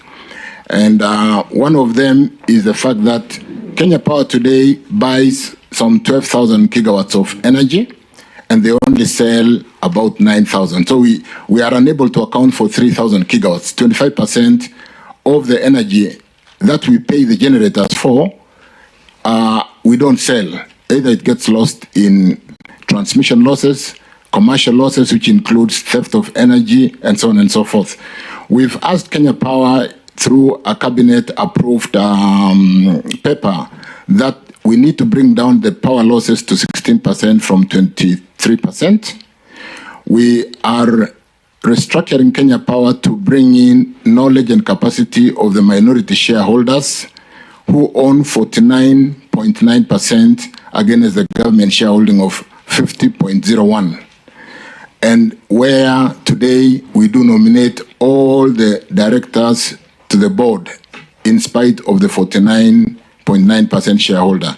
So we're going to be doing, we have amended the articles of memorandum and articles of association, and very shortly, I think on 10th of next month or this month, 10th of this month, we'll be having a special AGM to adopt the amended memorandum and articles of association that will then be used to bring 4 directors to represent the minority and 5 directors to represent government, and therefore infuse the capacity of the business people who have invested in Kenya Power to make sure that the governance issues are addressed, all these power losses are addressed. We are also restructuring their balance sheet to get a better debt equity ratio by moving assets which ordinarily should under the what you call the decoupled, or what do I want, the word I'm looking for is the power sector in Kenya is basically unbundled. We have the generators, we have the transmission, and we have the off-taker. Kenya Power is an off-taker, is still doing transmission today. And some of those assets which are sitting in their books should go to Ketraco, the transmitter. We do the bookkeeping and ensure that we get a debt equity ratio that can give them a healthy balance sheet that can go to the market and do what it must do with the infusion of the capacity in management, having introduced the minority shareholder. But more importantly, World Bank is then coming in to give us a delivery-based facility that will ensure that for all these deliverables, they are able to support us to address some of these things so that we can truly achieve the 16% power losses, working down to ensure that you do not pay for losses, because at the moment we pay for up to 25% of power losses, which is really lost in the system because of poor network, transmission, commercial, or theft of power, and so on and so forth. I want to beg to stop there, but yeah, thank you. Thank you. We thank you, Waziri Davis. And now go to CS Longo. Thank you very much, and I do believe that there are several questions that have been shared. So let me stick to how they have come through, and then I hope I'll be efficient. The starting one was with Mheshimiwa Kimani Ichung'wah, the majority leader, and he talked Can I just add one so Yeah. that you can clear the air? Okay. As far as Kenyans are concerned, that did you get government-to-government help with regard to fertilizer? Because we heard it from President Putin when he hosted the Africa-Russia summit, that he gave so many tons of fertilizer to Kenya. It's a matter that has been in the public domain. It'd be good to hear if upon receipt of the same was a value addition or something, or whether, because it must have come in as a grant. I think it's good that this is also be explained. Thank you very much. I'm going to get an answer to that because I know we had G2G. We started with getting fertilizer from Morocco, and the whole idea was to negotiate the price, and the entry price was what the farmers were paying. We even provided to KTDA, the tea farmers. So it's something that, let me get an answer whether we got, that was a complicated time for that part of the world. The first question was by the leader of majority. The issue is state-owned enterprises and the whole issue of duplication and rationalization. I think you can imagine, Your Excellency, from 2009, when the new privatization law was created, we have not privatized even one institution.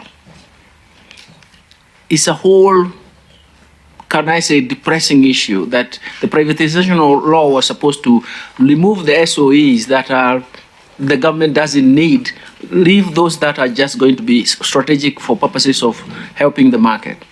Now, we are happy that the Parliament has actually approved the new privatization law. Prof, again, just on that, the need for oversight by Parliament is an issue of concern, even as you privatize. So please, just take that into account. Thank you, Your Excellency. I think Parliament will always oversight virtually everything. But I just wanted, because I think the rules of the game will still have to be made by Parliament at the end of the day. But I wanted to say the new mode of privatization allows some diversity in terms of what you're dealing with. We are not saying that the Parliament will not be involved. Parliament will be involved. I've listened to some even frontier works in this area in some countries, like Indonesia, for example. And you can actually bring together all the SOEs in one kikapu, and you can rank them. These are the high performing, these are the medium, and below here are the laggards. And you actually transfer their management, not ownership. And you can now then pick up as they become profitable. You can cherry pick in terms of what you want to privatize. And because there are diverse ways of privatizing, this is the route that will go. For us, you can imagine the kind of transfers we make to SOEs. You can imagine the savings. So essentially, this is the journey that we're taking now that the law is in place. Tax regime, I think, again, the next question was tax regime and whether it will be used in the next finance bill. That is what we are working hard to, because we want to make sure that we are well grounded, both in terms of theory and practice, and we make sure that we come up with a tax system that is going to give us that is going to be with us for a long time. What are we looking for? We are looking for a tax system that is sustainable. We are looking for a tax system that is predictable. We are looking for that tax system that is going to give us value for money. Let me give you, for example, one point about the flavor of the current tax system, for example. One of the analyses they have done on VAT, for example, is that 18% of the total VAT goes to refund, VAT refunds. Okay, 18%. Out of that 18% that goes to VAT refunds, 95% goes only to two products: bread and milk. You can imagine the next question I ask some of my researchers: who buys milk from the supermarket and bread? Can we have a chat? Anyway, I don't want to go beyond there, Your Excellency. I think you can see what are we trying to do. If 18% of the VAT goes to refund. 95% of that refund is taken up by two products. Then we have to ask, let's find out those who are taking those products. And anyway, that's another level. But I just wanted to, that's a flavor of why we really need to reform. The third question I was asked was about when we talk about corruption, and I tried to decompose this in terms of greasing efficiency and also state capture, or what we call illegal extraction of economic rent, because I wouldn't say corruption. But the most important thing here is that we want to ask ourselves, there is an institutional failure problem, but we have to fix it. Let me give you an example. Some years back, I don't want to tell you when, but you remember when. There was a declaration that any uniformed police officer can stop a vehicle on the road, isn't it? You remember that? What was the reaction by the market? Standardize the bribe to 5 to 50 shillings. So there is no question asked. Matatu stops, it just gives 50 bob and continues. That is pushing in institutional failure problem to the next level. I observed this on the road myself. I'm sure you also observe.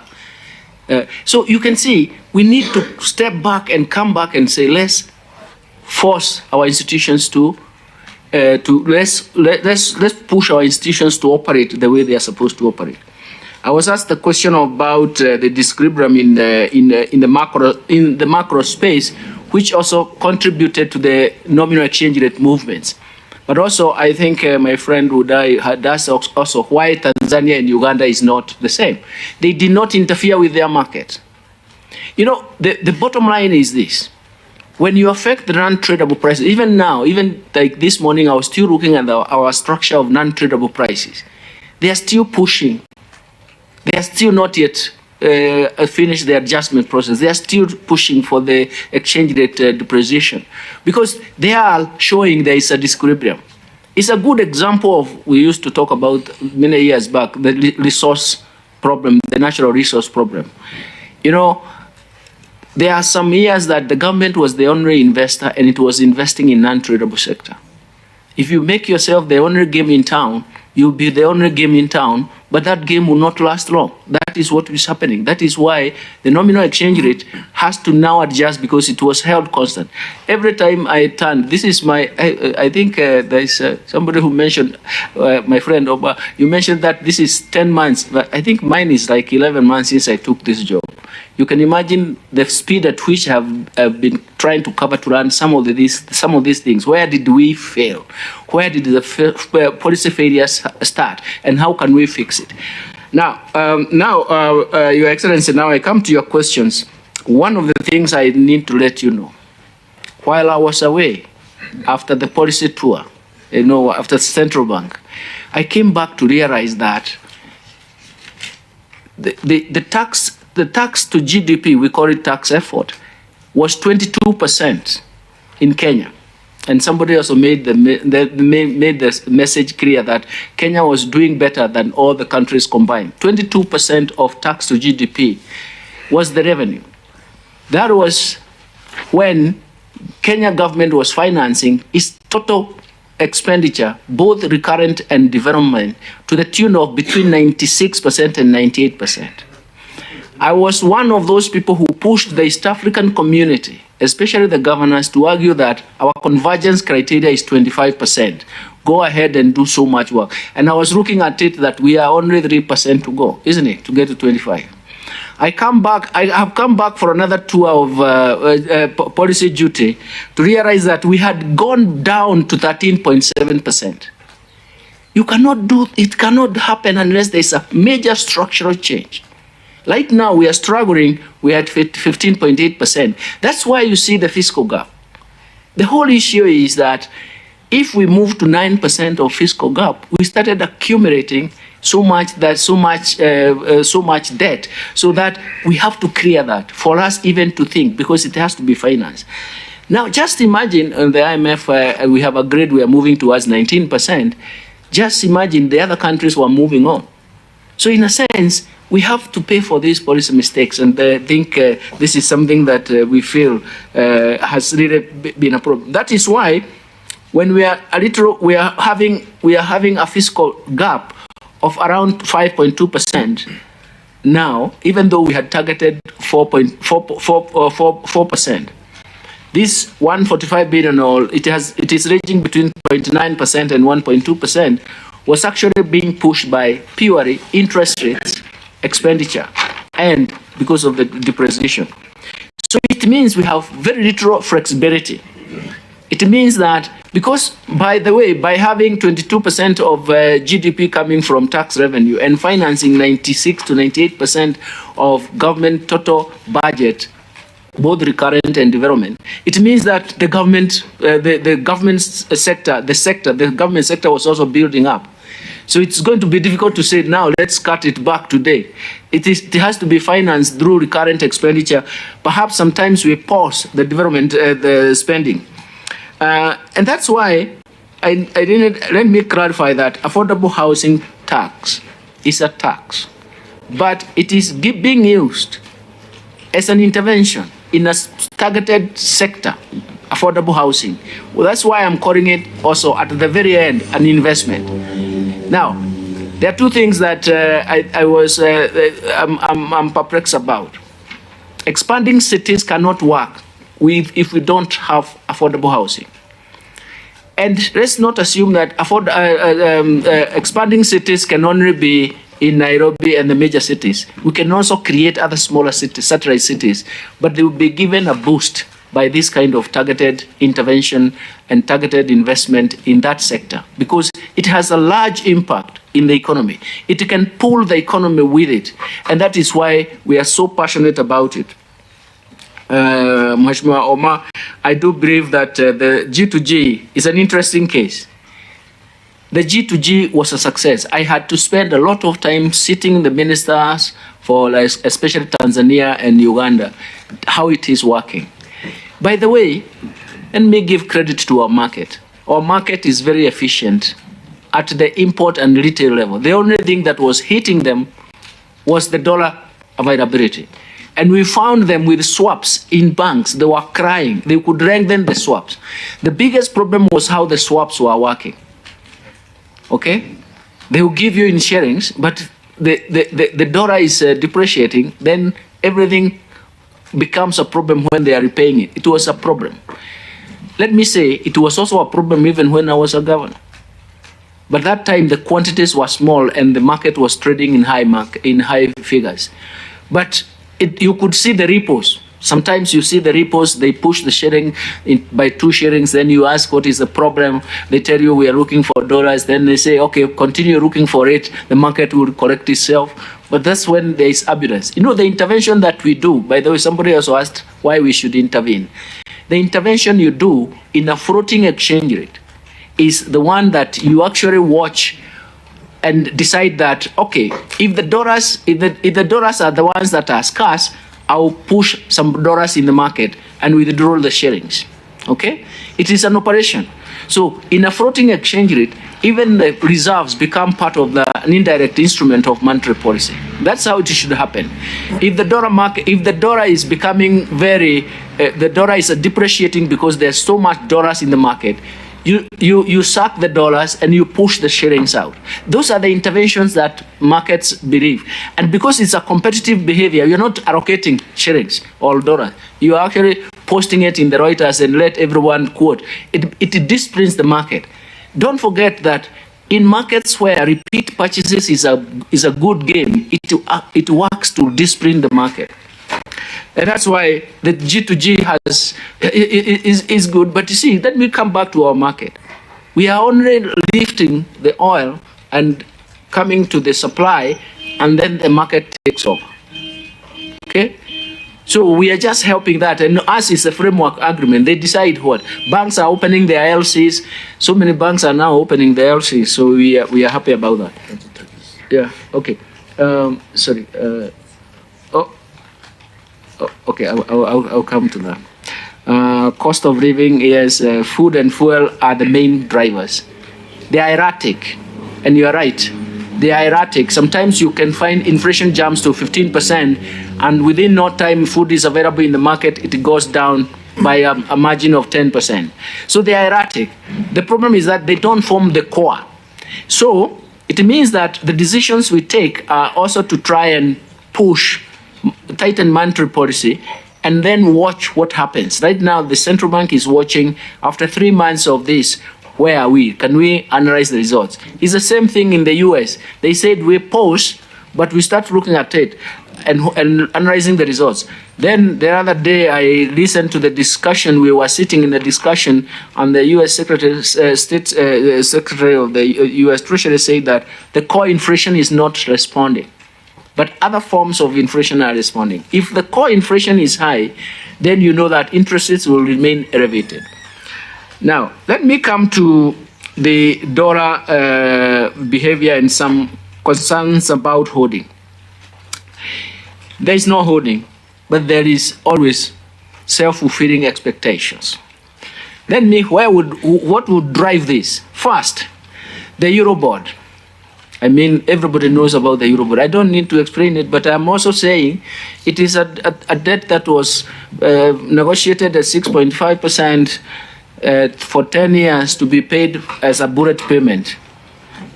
Let me not comment on it, but let me make a strong statement here. If you borrow at an interest rate, a real interest rate that is higher than your real growth, you are igniting solvency charges. But that is a statement of fact, but we can always debate. Now, Eurobond must be paid. So there are some people who believe that since the government doesn't have the dollars, which is erroneous, the government will go to the market to buy the dollars. So that's one of the factors behind the accumulation, which is self-fulfilling expectation. The other one is that the self-fulfilling expectation is that the dollar will continue depreciating because we have not seen the whole effects being lapped out. That is, the adjustment process is not yet complete. The misalignment was much larger than we anticipated or computed. But it's simple. I've been trying to work out with non-tradable prices to see the extent to which that misalignment has been corrected. But of course, it has also come back because, again, there were so many other shocks, so you cannot disentangle the shocks that are also coming in between. But the other problem is that there's still scarcity of dollars in the market. It is just last week, the ambassador for Egypt came to me and said, we have to sit and think about barter trade. We'll get your tea, but right now we cannot get your tea. It is lying in Mombasa because we have no dollars to pay. We'll get your tea, and you also come and decide what you get from us. And then I said, I'm going to sit and talk to the market. His Excellency the President had to send the Minister for Agriculture, CS for Agriculture, to Pakistan to negotiate barter trade. So we are trying to alleviate these problems. So you can imagine, why is the dollar scarcity? It's because the interest rates in the US has risen as far down from 0.5% to about 5% now. So it means that assets, dollar-denominated assets, are lucrative. And if you assume that the risk profile for the US is quite low, so you can see everybody is trying to say, oh, let's park our dollars where there are higher returns. And finally, I had somebody saying they are parallel market. There is no parallel market. We have a segmented market, and it depends on which segment you go. At times, we can navigate through all those market segmentation, but we have not managed, especially in times of crisis, market tends to move away and segment further. But it's something that central bank is addressing. Mheshimiwa Eugene Wamalwa, thank you very much for this budgeted corruption. I wouldn't say budgeted corruption because you are trying to officialize or institutionalize corruption. We don't do that.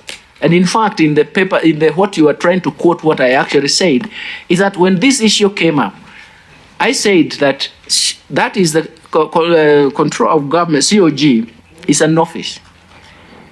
They have their responsibilities. If an issue like this is brought to me, I take it to the Auditor General.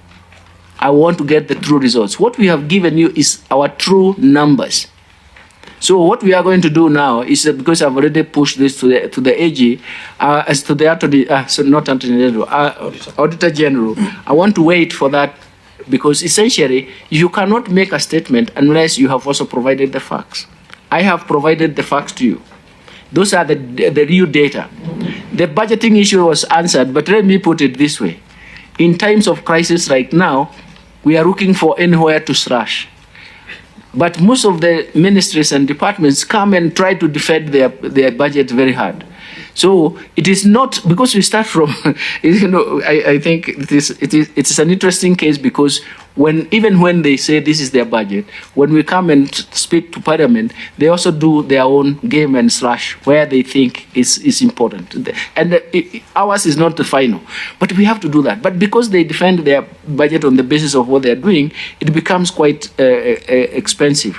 So essentially, I would like to leave that until, because I would like also flat answers, because we don't want to have that kind of connotation that we have institutionalized corruption. And this is not even corruption. You're calling it budgeted corruption, but this is actually theft of public resources, if at all it was taking place. But if, as a government officer, you come and state that, we want the facts so that we take control of it. And we also take the measures that are required.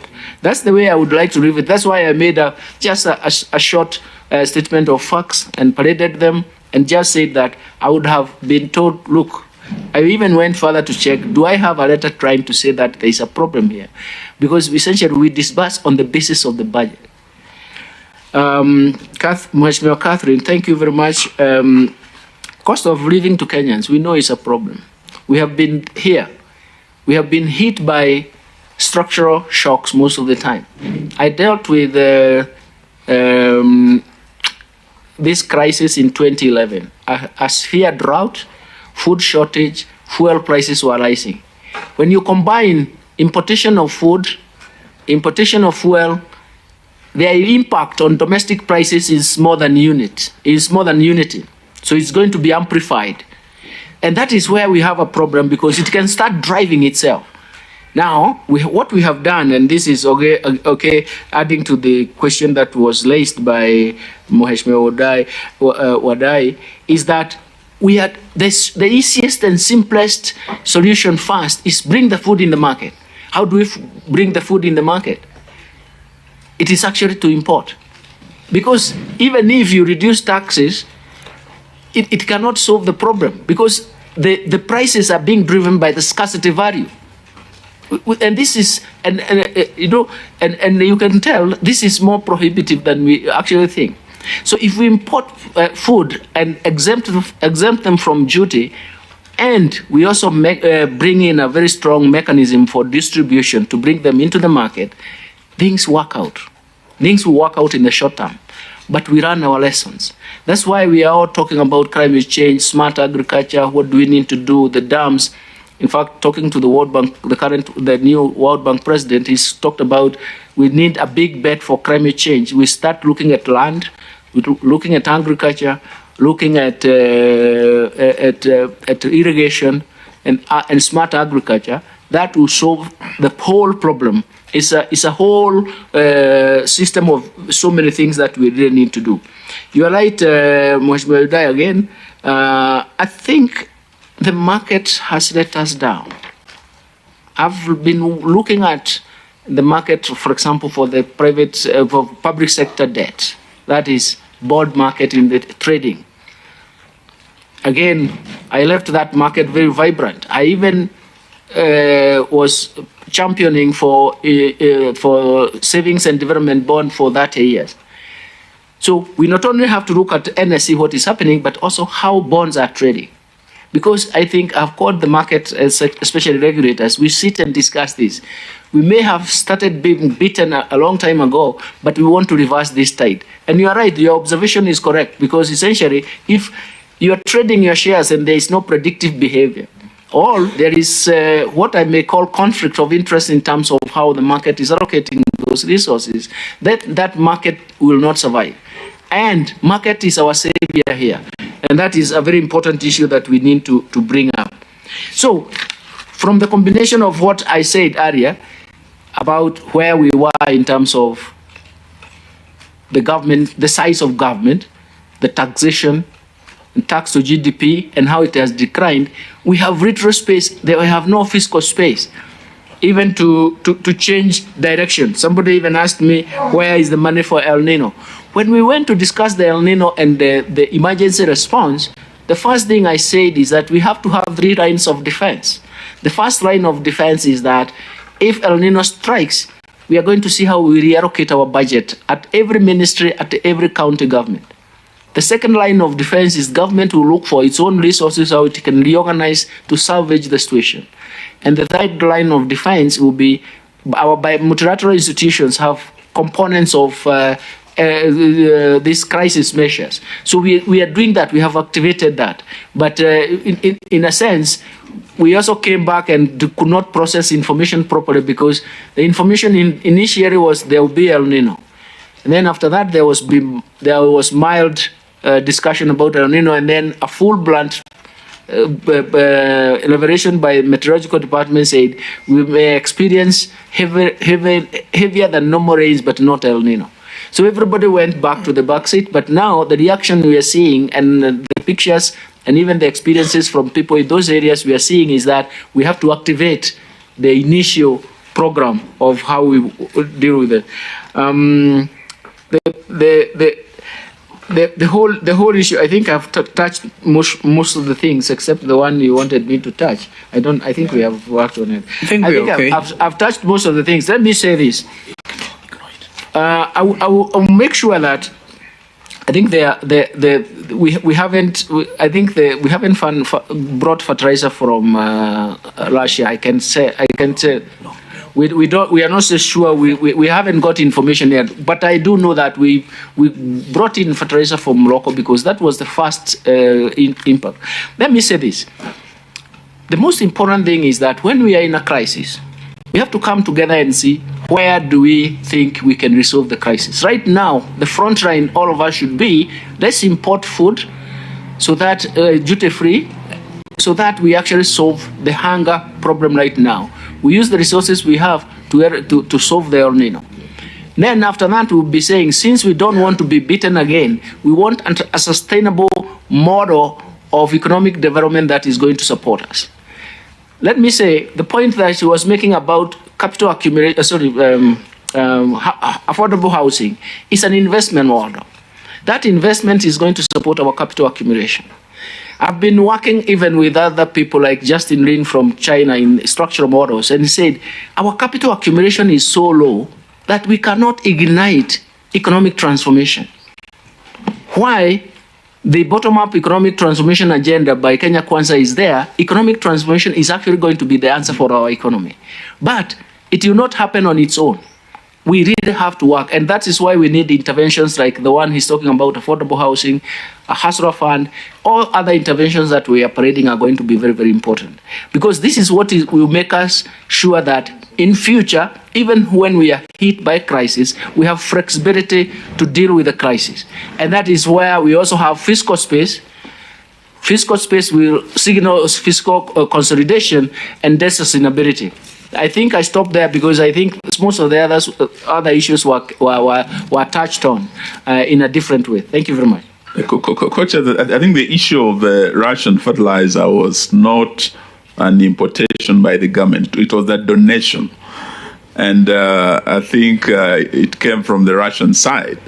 And Kenya was listed amongst the beneficiary nations that received a donation from Russia of fertilizer.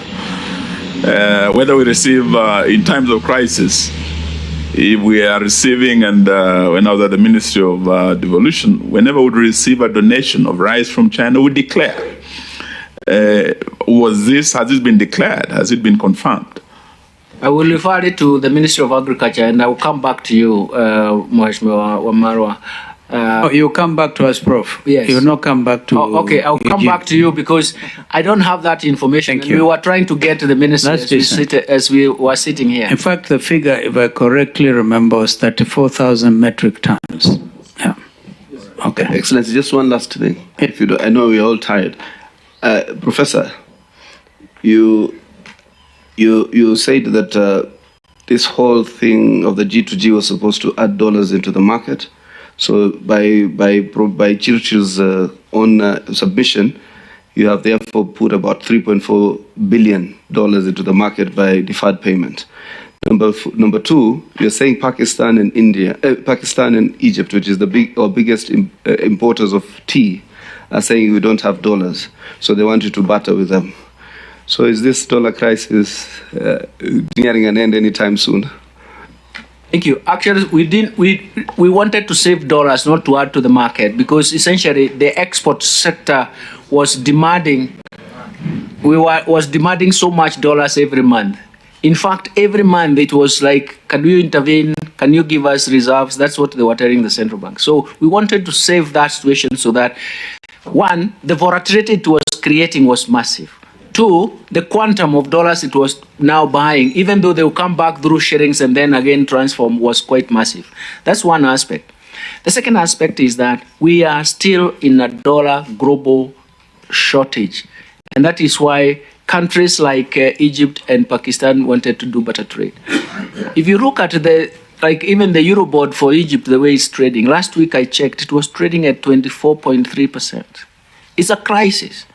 Just imagine how your Eurobond is trading at 3%. We went to 18% and we have come back to 12.4%, but we are still screaming. You can imagine them, they had to go to the market regardless of what was happening because they had to salvage that. Okay, so, I think we need to something that we can solve. We need to bring this to a conclusion. Are you sure, Eugene? No, just a clarification, because Prof said about the issue of importing more food. But we are aware, and I think Senator Omar referred to it, we had about 24 billion that was, allocated for importation of food through KNTC. And somehow we never felt the impact of reduction of price. In fact, they were selling the imported food higher than the local. And many Kenyans consider it a fraud. What do you have to say about that? Actually, we haven't got all the foods that were earmarked for importation. That is why the impact has been slow to be felt. But some of us who go to the market, we can see that the impact has been positive. The whole issue is that, for example, I have some people telling me that they had all the consignment of rice from India, but India just crossed selling any rice outside the market. And this is, again, information that's out there. They are now trying other countries. The whole idea is that most of them thought that they would get some of these products from the Comesa market. But then it has become problematic.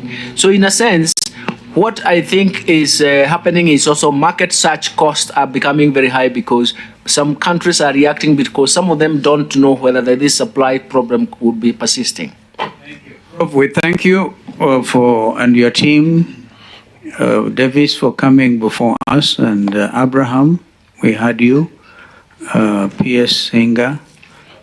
These are difficult times, and that's why we felt we needed to have this conversation with you.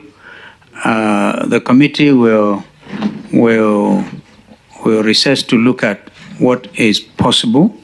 If need be, we may even come back to you with our own recommendations with which you may not even agree. But we are all in this country, we are in it together, it's our land, we have no other place. And so let's keep working. Thank you.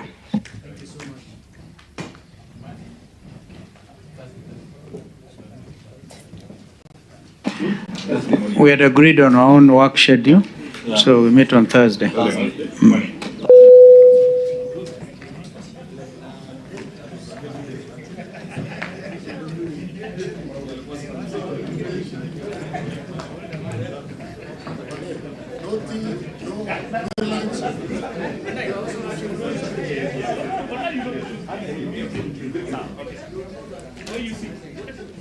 I know.